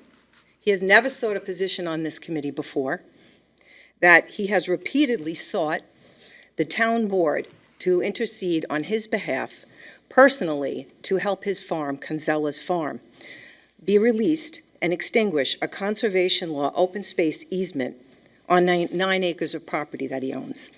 The town board, on advice from the town attorney's office, the planning department's office, and my own knowledge and research into this as an attorney for 40 years, the town attorney's office informed us that this particular property does not fit under the exceptions in the law. Therefore, it would be illegal to do what he is requesting. Yet, he has repeatedly sought relief. Not only did he not stop once the town board had told him we could not do this, he has recently also sought the advisory committee, the Farm Advisory Committee, as of July of this year, to again press his case for removal of a ghost easement on the Canzella family farm. And they came forward and they were seeking to obtain this relief for him yet again, after the town board had already advised him and the Agricultural Advisory Committee that we could not do that. I didn't do it as a personal matter, because obviously I'm very much in favor of all farmers in our community. I voted that way because it would be illegal to do what he is requesting, but he still sought to have this particular committee go forward with his cause. And it's basically comes down to he's joining this committee to try to obtain economic aid. He wants this property freed up so that he can farm on it and get an economic advantage. And I don't believe that's a reason a person should be on any committee in the town. Further, in addition to this legal advice and opinion, I next went to a local event recently in Wading River where the individual confronted me and yelled at me and told me I was wrong on my vote. And I just want to make it very clear to the public, any citizen has absolutely every right to complain or be dissatisfied with the vote I have as a town council person. But when I'm making that decision based upon legal advice, and it is not a personal attack on the individual or his farm, I don't think it's appropriate for that particular person to sit on a committee that, again, is related to the very issue he is seeking from that committee to influence the town board with the Agricultural Advisory Committee. As I said, I'm very happy for all individuals to come forward and volunteer their time and effort and expertise. But when they do that, to continue to try to obtain a personal benefit for themselves, that's where I do not think that they are suitable for a particular committee. This particular committee, which would be trying to, again, influence the town board to go forward with his personal request. So my position is that based upon those two reasons, I don't feel that this person should be a member of the advisory town board, of the advisory farm committee. Thank you. If I may, because I am a yes vote, I just would like to explain why I am a yes vote, and that is because this appointment is something that the Agricultural Advisory Committee has requested. This individual be part of their committee, and based on the fact that they feel that this person would have a positive effect on their committee, that is the reason that I'm voting yes. Or I voted yes. Kern. Yes. Rothwell. Again, I agree. The Agricultural Advisory Committee and our local farmers select individuals throughout the town to participate, to represent them. Mr. Gagel is volunteering his time. I think he's done some wonderful things up on his property in Wading River. It's a beautiful entranceway to the town of Riverhead, and the farmers want him. I appreciate what he does, so I support it. This, being a member of the advisory committee gives him no preferential treatment or anything towards any of the projects or any of the other things that he may be going forward. He's an advisory board, and I thank him for volunteering. I vote yes. Hubbard. I will say this, and I agree 100% with what Denise said. We are, as public officials, are subject to people coming up to us at all times and all manners, and I understand that. However, in talking to Denise, the manner in which he came up and some of the language that he used was very inappropriate. And I don't care who it is that you're approaching, whether a public official or not, it's just not the right thing to do as an adult. And so with that, I agree with what you're saying. I will also say that the farm committee came before us, and they have requested that he be on the committee, and with his farming experience, they felt he could be a help for them. I agree with what Ken said. They are an advisory committee. Mr. Kinsella can't make my mind sway. I agree 100% with what the town attorney is telling us. They cannot do this. They cannot alleviate this ghost easement. It can't be done. It's illegal. And that's the end of the story. And we've looked at this every which way. We've had the town attorney's office look at it. And planning has looked at it, and it just simply cannot be done legally. So to me, that's a moot point. That's never going to happen. And I hate to say it because I hate to hinder a farmer from being able to farm more land than they want to farm, but you have to do it in a legal manner. So I will vote to appoint him to the advisory committee based on the recommendations of the other farmers on that committee. But however, it needs to be pointed out that nobody has the right to come to anybody, any public official, and use language and create a very uncomfortable situation. Come as an adult. And we all have office hours. We'll meet you. Come in and sit down with us. We'll talk with you. But we'll do it as adults.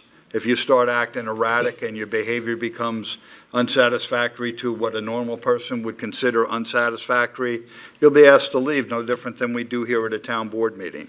So I'm sorry he did that to you, but I'm going to vote yes in terms of putting him on. And Supervisor, if I may, as I said, I have no problem with someone having a problem with my vote and confronting me about it, but in a reasonable, rational manner.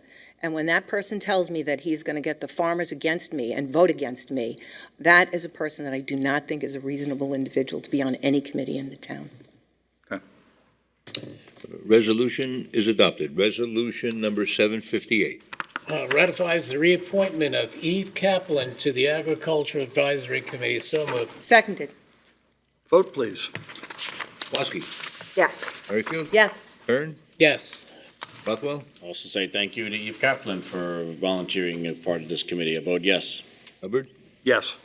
Resolution is adopted. Resolution number 759. Ratifies the reappointment of Jeff Rotkamp to the Agriculture Advisory Committee. So moved. Second. Vote, please. Woski. Yes. Merrifield. Yes. Kern. Yes. Rothwell. Yes, thank you, Jeff Rodkamp, for serving. Hubbard. Yes. Resolution is adopted. Resolution number 760. Ratifies the reappointment of Matthew Pendleton to the Agricultural Advisory Committee. So moved. Seconded. Vote, please. Woski. Yes. Merrifield. Yes. Kern. Yes. Rothwell. Yes, thank you very much to Matthew. Yes. Resolution is adopted. Resolution number 761. Ratifies the reappointment of Phil Schmidt to the Agricultural Advisory Committee. So moved. Second. Vote, please. Woski. Yes. Merrifield. Yes. Kern. Yes. Rothwell. Yes, thank you very much, Phil. Hubbard. Yeah, to all of the candidates, I agree, Ken. Farmers work hard, and at the end of the day, to have to dust themselves off and come into some meeting in town hall or some other place, I'm sure none of them look forward to doing it, but they give up their valuable time, and we appreciate that time they do. So congrats to all of them. I'll tell you, as the liaison, they come at 7:00 at night. They have no time to dust themselves off. No, I know. They're You know coming what I right mean? from Yeah. the tractor and Yeah. coming in, Yeah. and they're going to go home and Yeah. go to bed and get up and do They're it great. all over again, so. Fantastic. And I do want to just say on a side note, while we're just passing all the resolutions for these appointments, that I thank Rob Carpenter for arranging over this past summer that we got to visit a lot of these farms and so forth. It is an eye-opener of how hard they work, and they're out there at 4:30 in the morning and getting water ready and so forth, and it was very impressive to visit most farms. It was a great learning experience for me, and I think all these individuals were very much a part of that whole process to invite us to basically come into their business, take a look around, and understand exactly what they're doing better. So the committee itself as a whole has done great work, so thank you all. Excellent, good. Next one up. We ready? 762. Authorizes the supervisor to sign a consulting professional service agreement with Brad Hammond. I'm going to ask that we amend this to change this to Andreas, I don't know how to say his name, Sophocles or something? Sophocles. Yeah.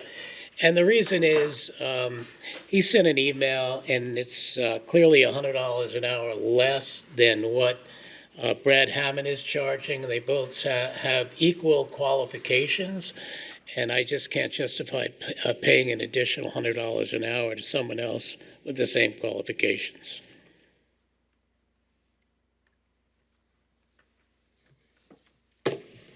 Is that a motion? Yeah, I'd like to make a motion to amend it, to amend the name to Andreas. That's not an amendment at that point. That's a substantial change. That's not an amendment to a town board resolution. Can you make an amendment with the name? I mean, really, you should be proposing a different resolution, because it's not only the individual, but it's the rate, and then it would also go to the professional services agreement. And yeah. I think you'd have to vote this one down or submit another one at a later date in addition to have additional work being done and can be performed in addition to perhaps Brad Hammond by Andreas. So I vote to table this. Well, you're making a motion to table it. I'm making a motion to table. Okay. Now, there's a vote, there needs to be a second. And I understand Councilman Kern's concerns about the additional cost for $100 an hour and so forth.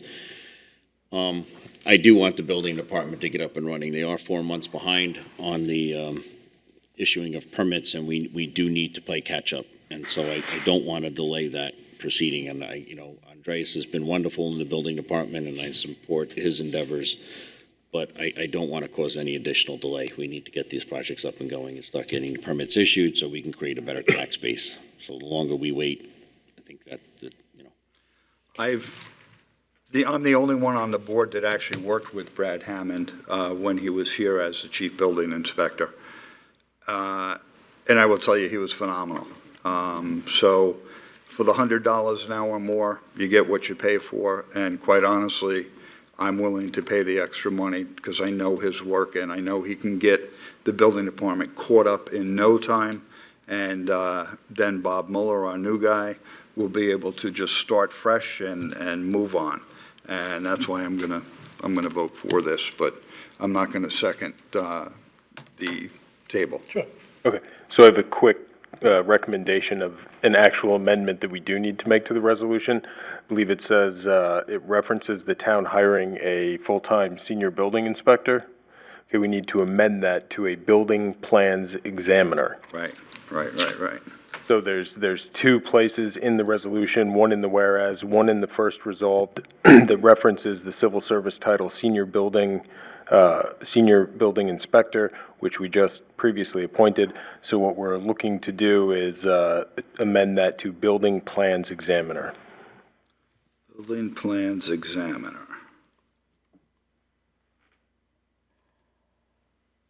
Okay. Okay, you didn't have a second for the table? No. Okay, so we move on now for the resolution itself? Correct, as amended? Yes. Okay. It needs to be moved as amended, and then, first you need to Read the resolution. move the amendment. Okay. Vote on the amendment, second the amendment, vote on the amendment, then you move the resolution as amended. Right. All right, Bob, you want to read it? Sure. Authorizes the supervisor to sign a consultant professional services agreement with Brad Hammond as amended. Seconded.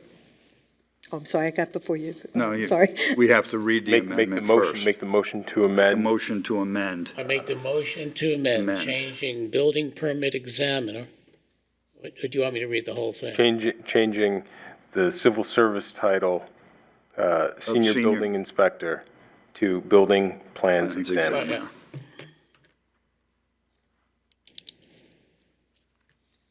Is that a motion? Motion. Okay, do we have a second? Yes, second. Okay, let's vote on it. All right.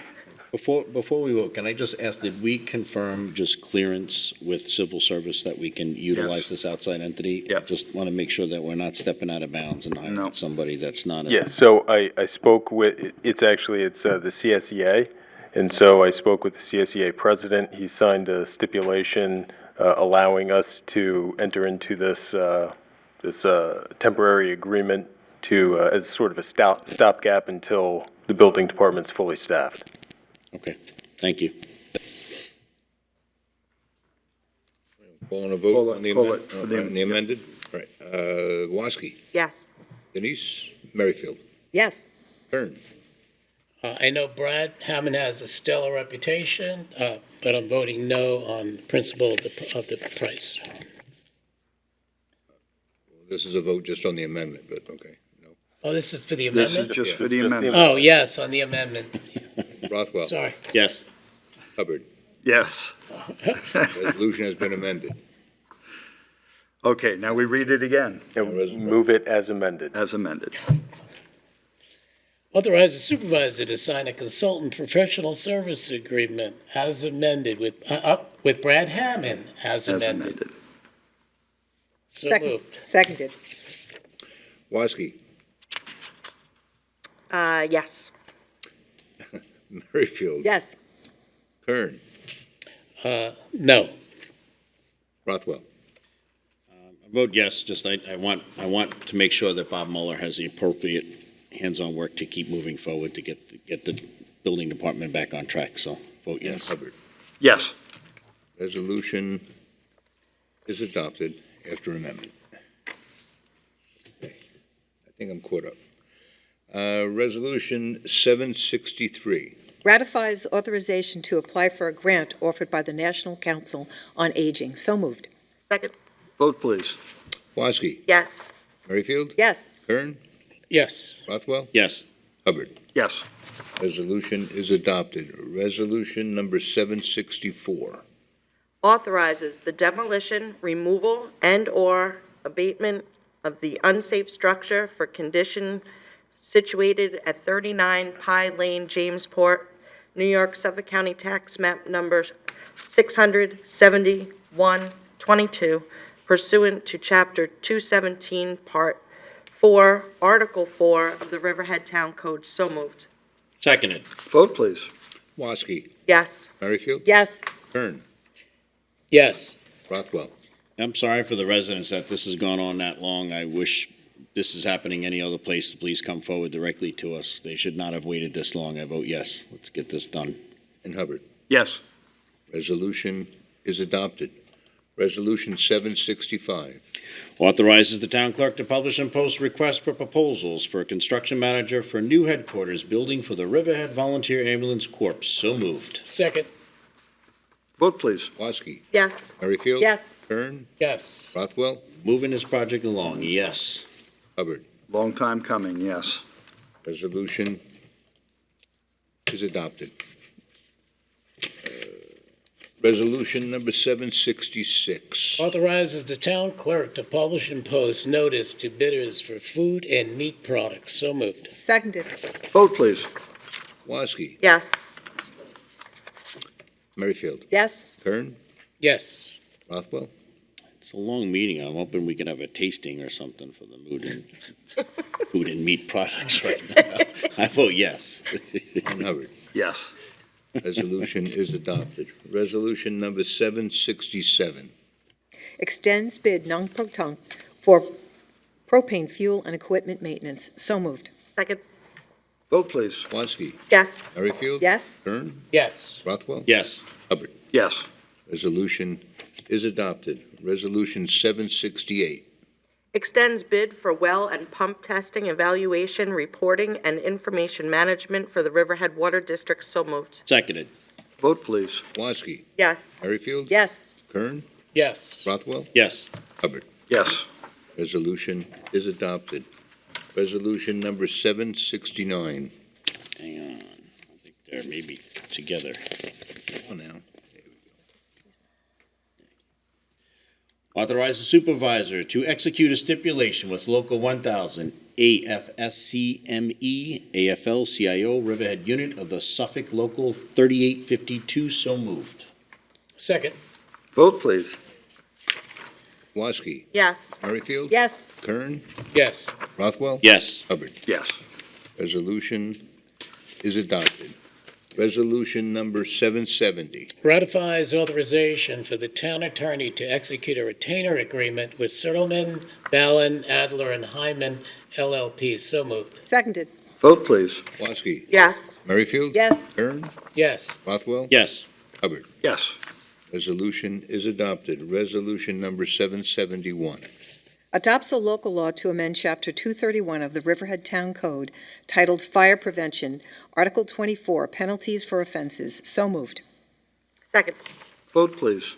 Woski. Yes. Merrifield. Yes. Kern. Yes. Rothwell. Yes. Hubbard. Yes. Resolution is adopted. Resolution number 772. Adopts a local law to amend Chapter 289 of the Riverhead Town Code titled Vehicles, Traffic, and Parking Regulations, Article 6, Penalties. So moved. Seconded. Vote, please. Woski. Yes. Merrifield. Yes. Kern. Yes. Rothwell. Yes. Hubbard. Yes. Resolution is adopted. Resolution 773. Adopts a local law to amend Chapter 251 of the Riverhead Town Code titled Noise, Public Nuisances, and Property Maintenance, Article 1, Noise. So moved. Second. Vote, please. Woski. Yes. Merrifield. Yes. Kern. Yes. Rothwell. Yes. Hubbard. Yes. Resolution is adopted. Resolution number 774. Adopts local law to amend Town Code, Chapter 301, Article XV11A. Excuse me? Go ahead. 17A. 17A, entitled Community Benefit Zoning Use District, CBD. So moved. Seconded. Vote, please. Woski. Yes. Merrifield. Yes. Kern. Yes. Bothwell. Yes. And Hubbard. Good things come to those who wait. Yes. Yep. Congratulations. It's done. Resolution is adopted. Throw a numeral out to you, Alex. Resolution 775. Schedules public hearing for Carr McVie special permit amendment. So moved. Second. Vote, please. Woski. Yes. Merrifield. Yes. Kern. Yes. Rothwell. Yes. Hubbard. Yes. Resolution is adopted. Resolution 776. Authorizes 2025 bow hunting for deer on town property at Enterprise Park, Calverton, Suffolk County Tax Map Number 600, 135, 1, 7.33 et al., 1751 Sound Avenue, Calverton, Suffolk County Tax Map Number 661, 2, and Middle Road, Riverhead, Suffolk County Tax Map Number 682, 10.1. So moved. Seconded. Vote, please. Woski. Yes. Merrifield. Yes. Kern. Yes. Rothwell. Yes. Hubbard. Shame deer can't read, because if they could, they'd know not to go to these properties during hunting Yeah, right. season. They wouldn't vote for this. They shoot anything like I do. Resolution is adopted. Resolution 29. 777. Pays bills. So moved. Second. Vote, please. Woski. Yes. Merrifield. Yes. Kern. Yes. Rothwell. Yes. Hubbard. Yes. Resolution is adopted. That completes the resolutions for this meeting. Okay, now we're going to go to open comments from the public on any matter. Open comments from the public on any matter. Come on up, state your name and where you're from. Oh, we know where she's from. Been waiting a while. Did you think you were going to be here this month? My name is Mary Beth Andreessen. I live on Church Lane in Anchorborg. And I know I probably shouldn't even be here, but we've got to do something with the speeding on that road. When I pull out of my driveway, and I have a mirror now so I can see across the road, even that sometimes is so quick. They're passing me on the double yellow line. I don't know if you want to get... We have a 35-mile-an-hour speed limit. When I moved there 50-some-odd years ago, it was 55. However, I went down one of the Linda Avenue or something the other day, and it was 30. Why am I 35 and they're 30? So the cops have to be there. I know I should probably go to the police department for this, but I'll tell you something. Even those flashing light, traffic things, we had two huge accidents in the front of my property this year. One guy, both people were lucky they were alive. The only reason the one guy was alive is he didn't have a seatbelt on. When he wrapped his truck around the pole, it crushed the entire driver's side of the truck. We also had electrical fire because one of them hit the high tension or high voltage, and it burnt the pavement. So I know the town had to come and fix it, but one of them, they were this close to hitting my fence and killing, my animals. So I'm just saying, please do something, think about it, get the cops to sit there. I know if they get a ticket, the money goes to the state. I don't care. I want them to slow down. The other thing is, there's 3 houses across from me. It's one piece of, I think they subdivided it, whatever. In those houses, because of their parking issue, they're all parking now on the easement, on my easement. What happens is when they're coming south, they're going beyond, because these cars are there. So now they're in the oncoming lane. They've started out bad, and they're going to finish it bad. And school buses have already started, and the little kid across the street is being picked up. And come, you've Mary been Beth, there. Have you spoken to the neighbors across the street about the cars parking on the easement? No, I don't know them. They're up like two houses.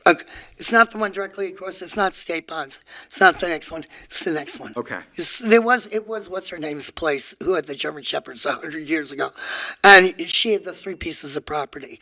And I think it's because there's multiple pieces on, and one is right behind the other, so I'm sure that's why they're parking there. But somebody's gonna be killed. It's just a matter of time. And I don't want it to be me. I did that this year. What roadway is this? I died once. I'm not doing it again. Okay, please come take a look. Sit there. Watch it. Thank you. Thank you, Mary Beth. Have a slow ride home. Good afternoon. My name is Greg Dahlgren, River Road, Calverton. A couple comments about a proposed motocross track at 2822 River Road. Before I get into what I have to say, I'm seeing a lot of stuff out there with people commenting saying give the kids a place to ride, give the people a place to ride. I want to point out, if you guys are or may or may not be aware already, within 2 miles of this proposed dirt bike track, there's already 2 existing dirt bike tracks. You have one on Edwards Avenue and you have one in the back of Sky Material. So there are indeed some places for people to ride. Getting into what I really want to talk about here is, as we know, the applicant's proposing to remove a tremendous amount of sand from the property, 120,000 yards, and also bring other material back onto the property. He's looking to do this not with a mining permit, my understanding. He's looking to do it with like a construction exemption type thing from the DEC and a special permit through the town board. I went onto the DEC's website, and there's a mining land reclamation law that is laid out pretty clearly on there. Even I can understand most of it. And it says on there that the exemption, like a construction exemption, is for excavation, grading operations, which are conducted solely in aid of on-site construction farming, such as excavation for a basement or farm drainage improvements. Yet, recently, as you know, Mr. Duffy, the applicant for the dirt bike track, stated freely that he needs to mine the property to raise revenue to pay for the property in his project, which that is not solely in aid of the construction of it. Under the definition of what this law calls a mine, it's excavation from which any mineral is to be produced for sale, exchange for commercial or industrial or municipal use. So based on, I'm not an attorney, but based on the definition that's laid out there of mining and based on where the exemption is allowed to be used, he's not in compliance with either of those, meaning that he should require a mining permit based on the mine land reclamation law.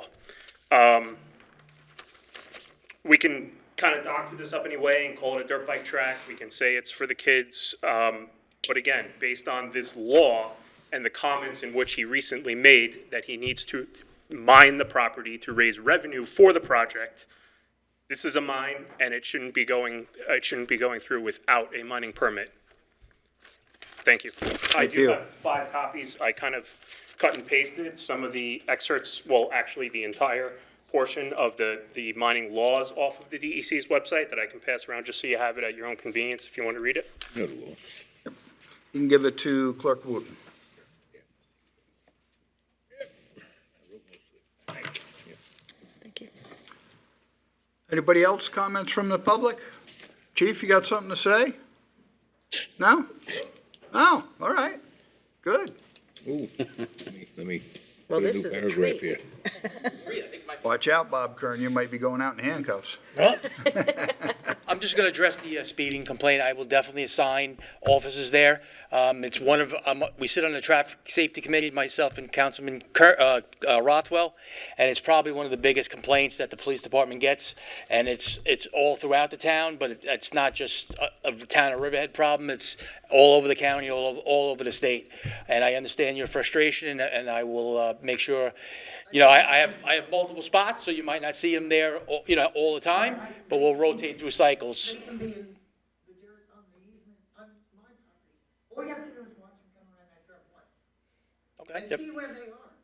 Yeah. Not making it- I mean, It's a tough situation because her driveway is kind of sunken coming out, built up on both sides, and there's a bend coming right around on the road. I mean, without the mirror, I don't think I'd even want to pull out of your driveway.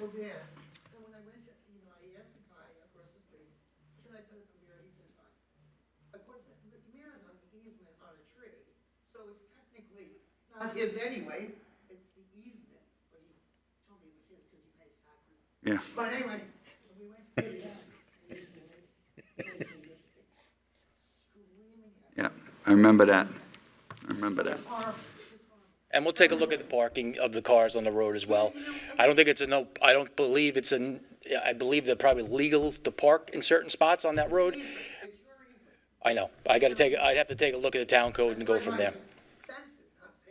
Okay, but we will assign somebody. The thing about those flashing, I know it doesn't do anything, or, you know what I mean, but it makes you think. So maybe something that makes you think. I don't want to be the one that's dead. Like I said, pulling out of my driveway. No problem. We'll get someone there. Yeah. Thank you. Yeah. You're right. We've done this before. Yeah. We have done things. We've increased signage and other things and addressed some of the drainage. We're working, but it's just a difficult roadway and a difficult curve. I totally agree with you, you know. Suggested signage is the yellow ones. Yeah. They say 20. That's Yeah. only a suggestion. Right. Not a real sign. Yeah. But he'll have the units out there, so you've got it. We have 2 people online. Okay, we'll take those.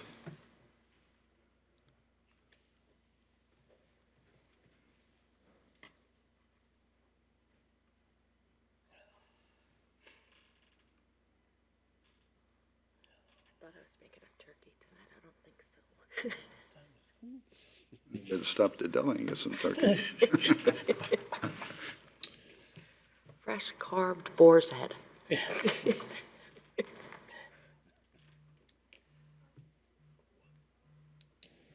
there anybody out there? Who did it say? I missed it. McAuliffe. Just not if you can hear. All right, I think you both have the pleasure of seeing and hearing me. John, you're on. Okay, thank you. Can you hear me? Yes, we can, barely though. All right. I'm speaking loudly, but 3 points. One is, I think we cannot let pass the fact that the town did go ahead and use the right of eminent domain to close Crafted, and that the town will lose a vital local institution in the favor of a humongous hotel. And I wondered whether you had, in fact, made any progress in helping them find an equally priced and equally convenient location to reopen Crafted, because that had been mentioned at previous board meetings. John, we worked with them diligently, very diligently, to find them a spot. We located a spot, and they made a business decision to not want to reopen another establishment. Was it the same price and a similar location in the center of town? It was a similar location in the center of town, and they made a business decision that they did not want to go forward and continue the business. And that had not been my impression from conversation, but at any rate, I think it's a real loss to the town. And I want to say something that I didn't say at the last board meeting because we'd gone on so late, which is to note that of the letters that you had received 7 of them were opposed to the hotel project, 1 favored, and 2 were in an in-between and commenting on other things.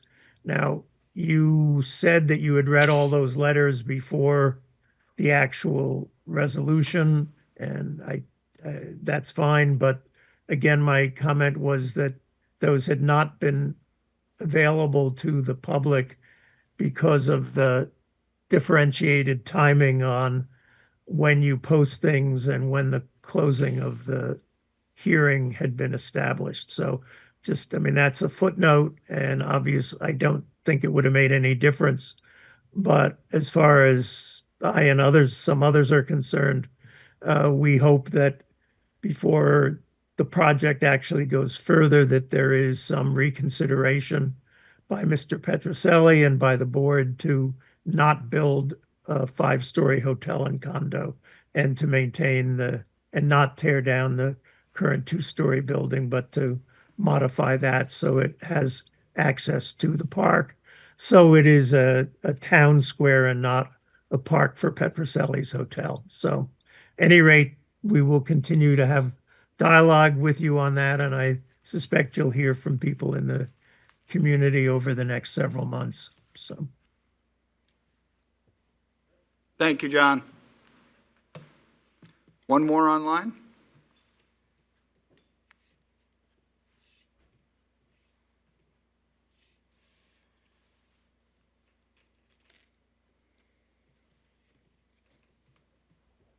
Hello, this is Tucker Turchin with Greater Calverton Civic Association. Can you hear me? Yes. Who's it? Is it Takwi? Yes. Okay. Go ahead. Hello? Talk. Go ahead. Can you hear us? Yes, now I can. Okay, go ahead. Thanks. Long meeting, huh?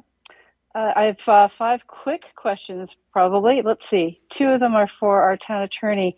One is, would you please follow up with forwarding the email to our Civic on the letter that you provided to the 20-plus companies regarding the correct truck route, 58 to Osborne to Youngs Avenue?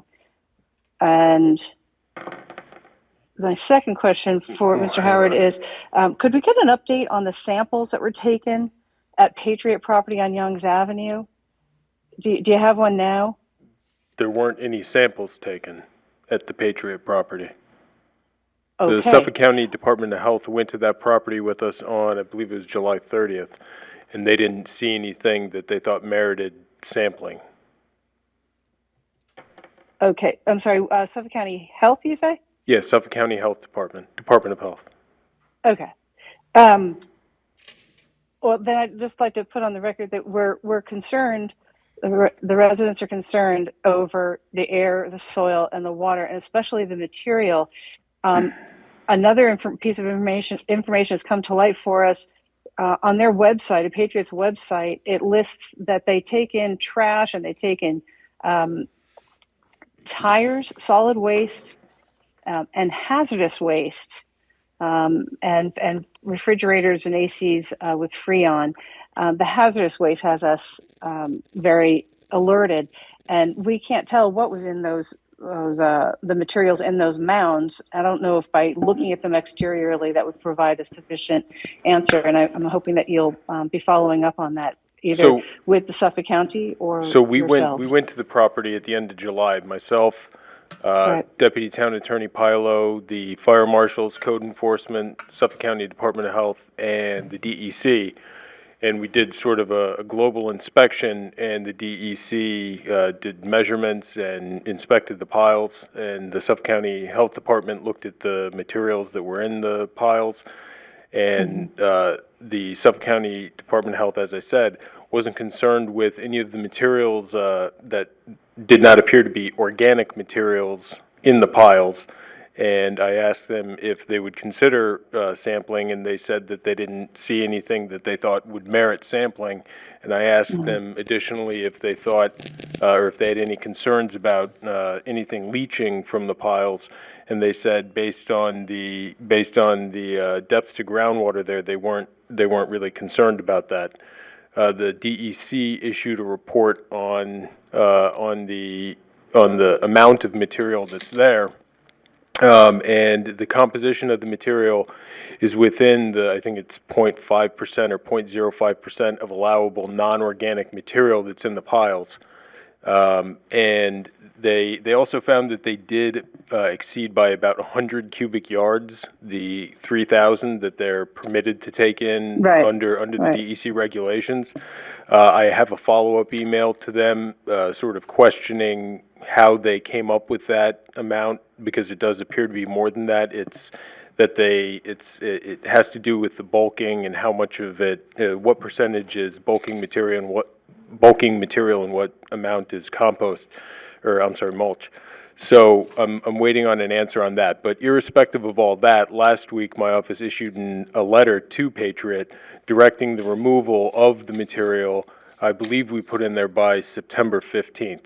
So we'll be following up on that in the next week or so.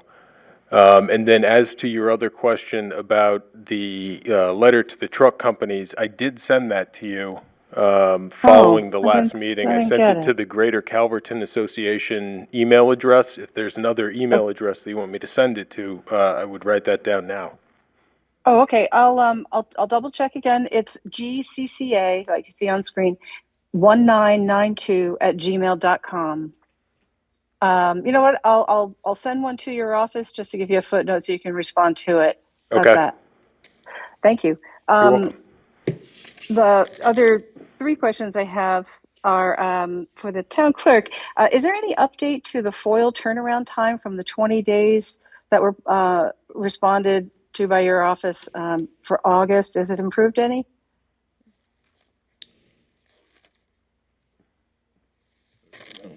I think we should make it 40 days. No. I think the next I'm sorry? I know we got new software starting and the next request and all that, so it may be quicker than that, but I don't think there's anything more than 20 days. Well, so anytime a FOIL is submitted, you're required to acknowledge receipt of the FOIL That's done immediately. within 5 days. And Oh, it's I done think immediately. I think that even the current system that we have has been pretty efficient at that. It's when FOIL requests don't come in through the system, sometimes they get a little lost, or when they're not specifically entitled FOIL requests. But the new software should more efficiently send out the notices to the relevant departments and also sort of collate all of the documents that are electronically transmitted. At least that's my understanding. But so you acknowledge receipt within 5 days, you can either produce within those 5 days, or you can ask for additional time to collect the information, and that typically happens if it's voluminous information, or a lack of staffing to research or collect the information. Also depends on how far back it goes, that sort of thing. So it's not really, it's hard to put a firm standard deadline across all FOIL responses. Okay. So in your estimation, Mr. Wooten, is 20 days still the turnaround time? Well, that seems to be the rule of thumb now. I know we answer several times a day. You get an immediate, they get foiled every day. So you're going to get an automated response that has been forwarded to the correct, and they have 5 days to reply that they received it. And then it just comes down to how much time they need, and they stay in contact with the requester as to how they're progressing. So I think in the past, it depends on how specific the FOIL is, too. Yeah. The more specific, the easier it is to answer. But when you get into a generalized, thousands of conceptual requests a idea, month. you can go through thousands of emails. Yeah, and are we talking about just FOIL specific to the town clerk, or are we talking about town-wide? Well, all I know, FOILs because I know go some through me, but departments, they all takes get longer. generated through me, but they're not necessarily for me, but they get redirected to whatever department would answer that. Right. And then that department has an automatic, we've received it, they get a 5-day turnaround to at least say how much time they need to do it. So, and that's normally a 20-day window. Yeah. I don't see that, so I don't see that changing. hasn't changed. Okay. I Okay. don't see that changing. Thank you. Okay. Let's see. two last questions. About, and perhaps this Actually, is we for are Supervisor. way over your 3 minutes. I took up a good amount of our time. Okay. Just say. All right. Eric kindly said he spoke most of it. Yeah, just looking for a site plan made available online for the East End Arts move, including elevations. Is that online? Site plan for the East End Arts move. Is that Yes. online? Yeah, the property is Whether there was being I'm going to adjusted say where the it's buildings will probably be. not online. I haven't seen it online. I haven't either, but I was hoping to access it somehow. How could I access that? What is Made a FOIL request. Site plan for the elevation of East End Arts to move the buildings. I would say foil it. I'm not even sure we have it yet. The Oh, it plans hasn't been for submitted. lifting the buildings? Yeah. Oh, those, Yeah. we haven't done those yet. Yeah, we I haven't. thought you were done talking those about the yet. move into the I was annex. saying I'm they moved sorry. them already, but No, you're talking about no. lifting the building. Yeah, no. So it's too soon to ask for them, so I'll wait till next meeting. And the last one is for the planning board agendas. Since you've done that really good update on the website for the new town board access to the agendas, could you also list the planning board in the same area that you do the town board agenda? On the page that I'm accessing, it has about 4 insignias down the list. It says other boards, but it doesn't say there that you can access this at the same place you do the town board. Could we do something about that? Only because I went on a goose chase looking for the planning board agenda this week, and I found it, but it took me a while because it wasn't clearly marked. Yeah, it's usually under other boards. Well, I know we can ask. But then it goes to the old software. It's It doesn't gonna go get to the new easier with software. the new website. Yeah, we have the new website Yeah, it's gonna coming get out, so I easier. assume Yeah. it'll Onto be the easier to agenda find now, this there is a stuff. planning board that you can click on too.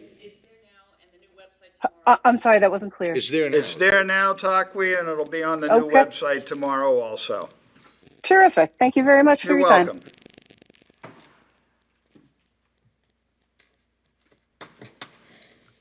Anybody else online? Laurie, No, good answer. where's Dorothy? It's Laura. Go ahead. Regarding this ML mine land reclamation law, is that something that the town attorney would look at and potentially advise the board as to, with what Mr. Duffy, the applicant, has recently said in terms of needing to excavate the material to provide funds for the project, to advise the board if it's legal? Yeah, so we did, myself and the zoning officer, Greg Bergman, we did look at this. And the DEC will make a determination as to whether they need a permit only after the town board considers whether the project can even go forward. So the special permit application has to come before the DEC will even address that. Gotcha. So, but ultimately, it would be up to the DEC to make the determination as to whether they need a mine land reclamation permit or not. Okay, thank you. You're welcome. Good afternoon.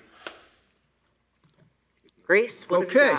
got? With that, I'd like to make a motion to close the town board meeting. So moved. Seconded.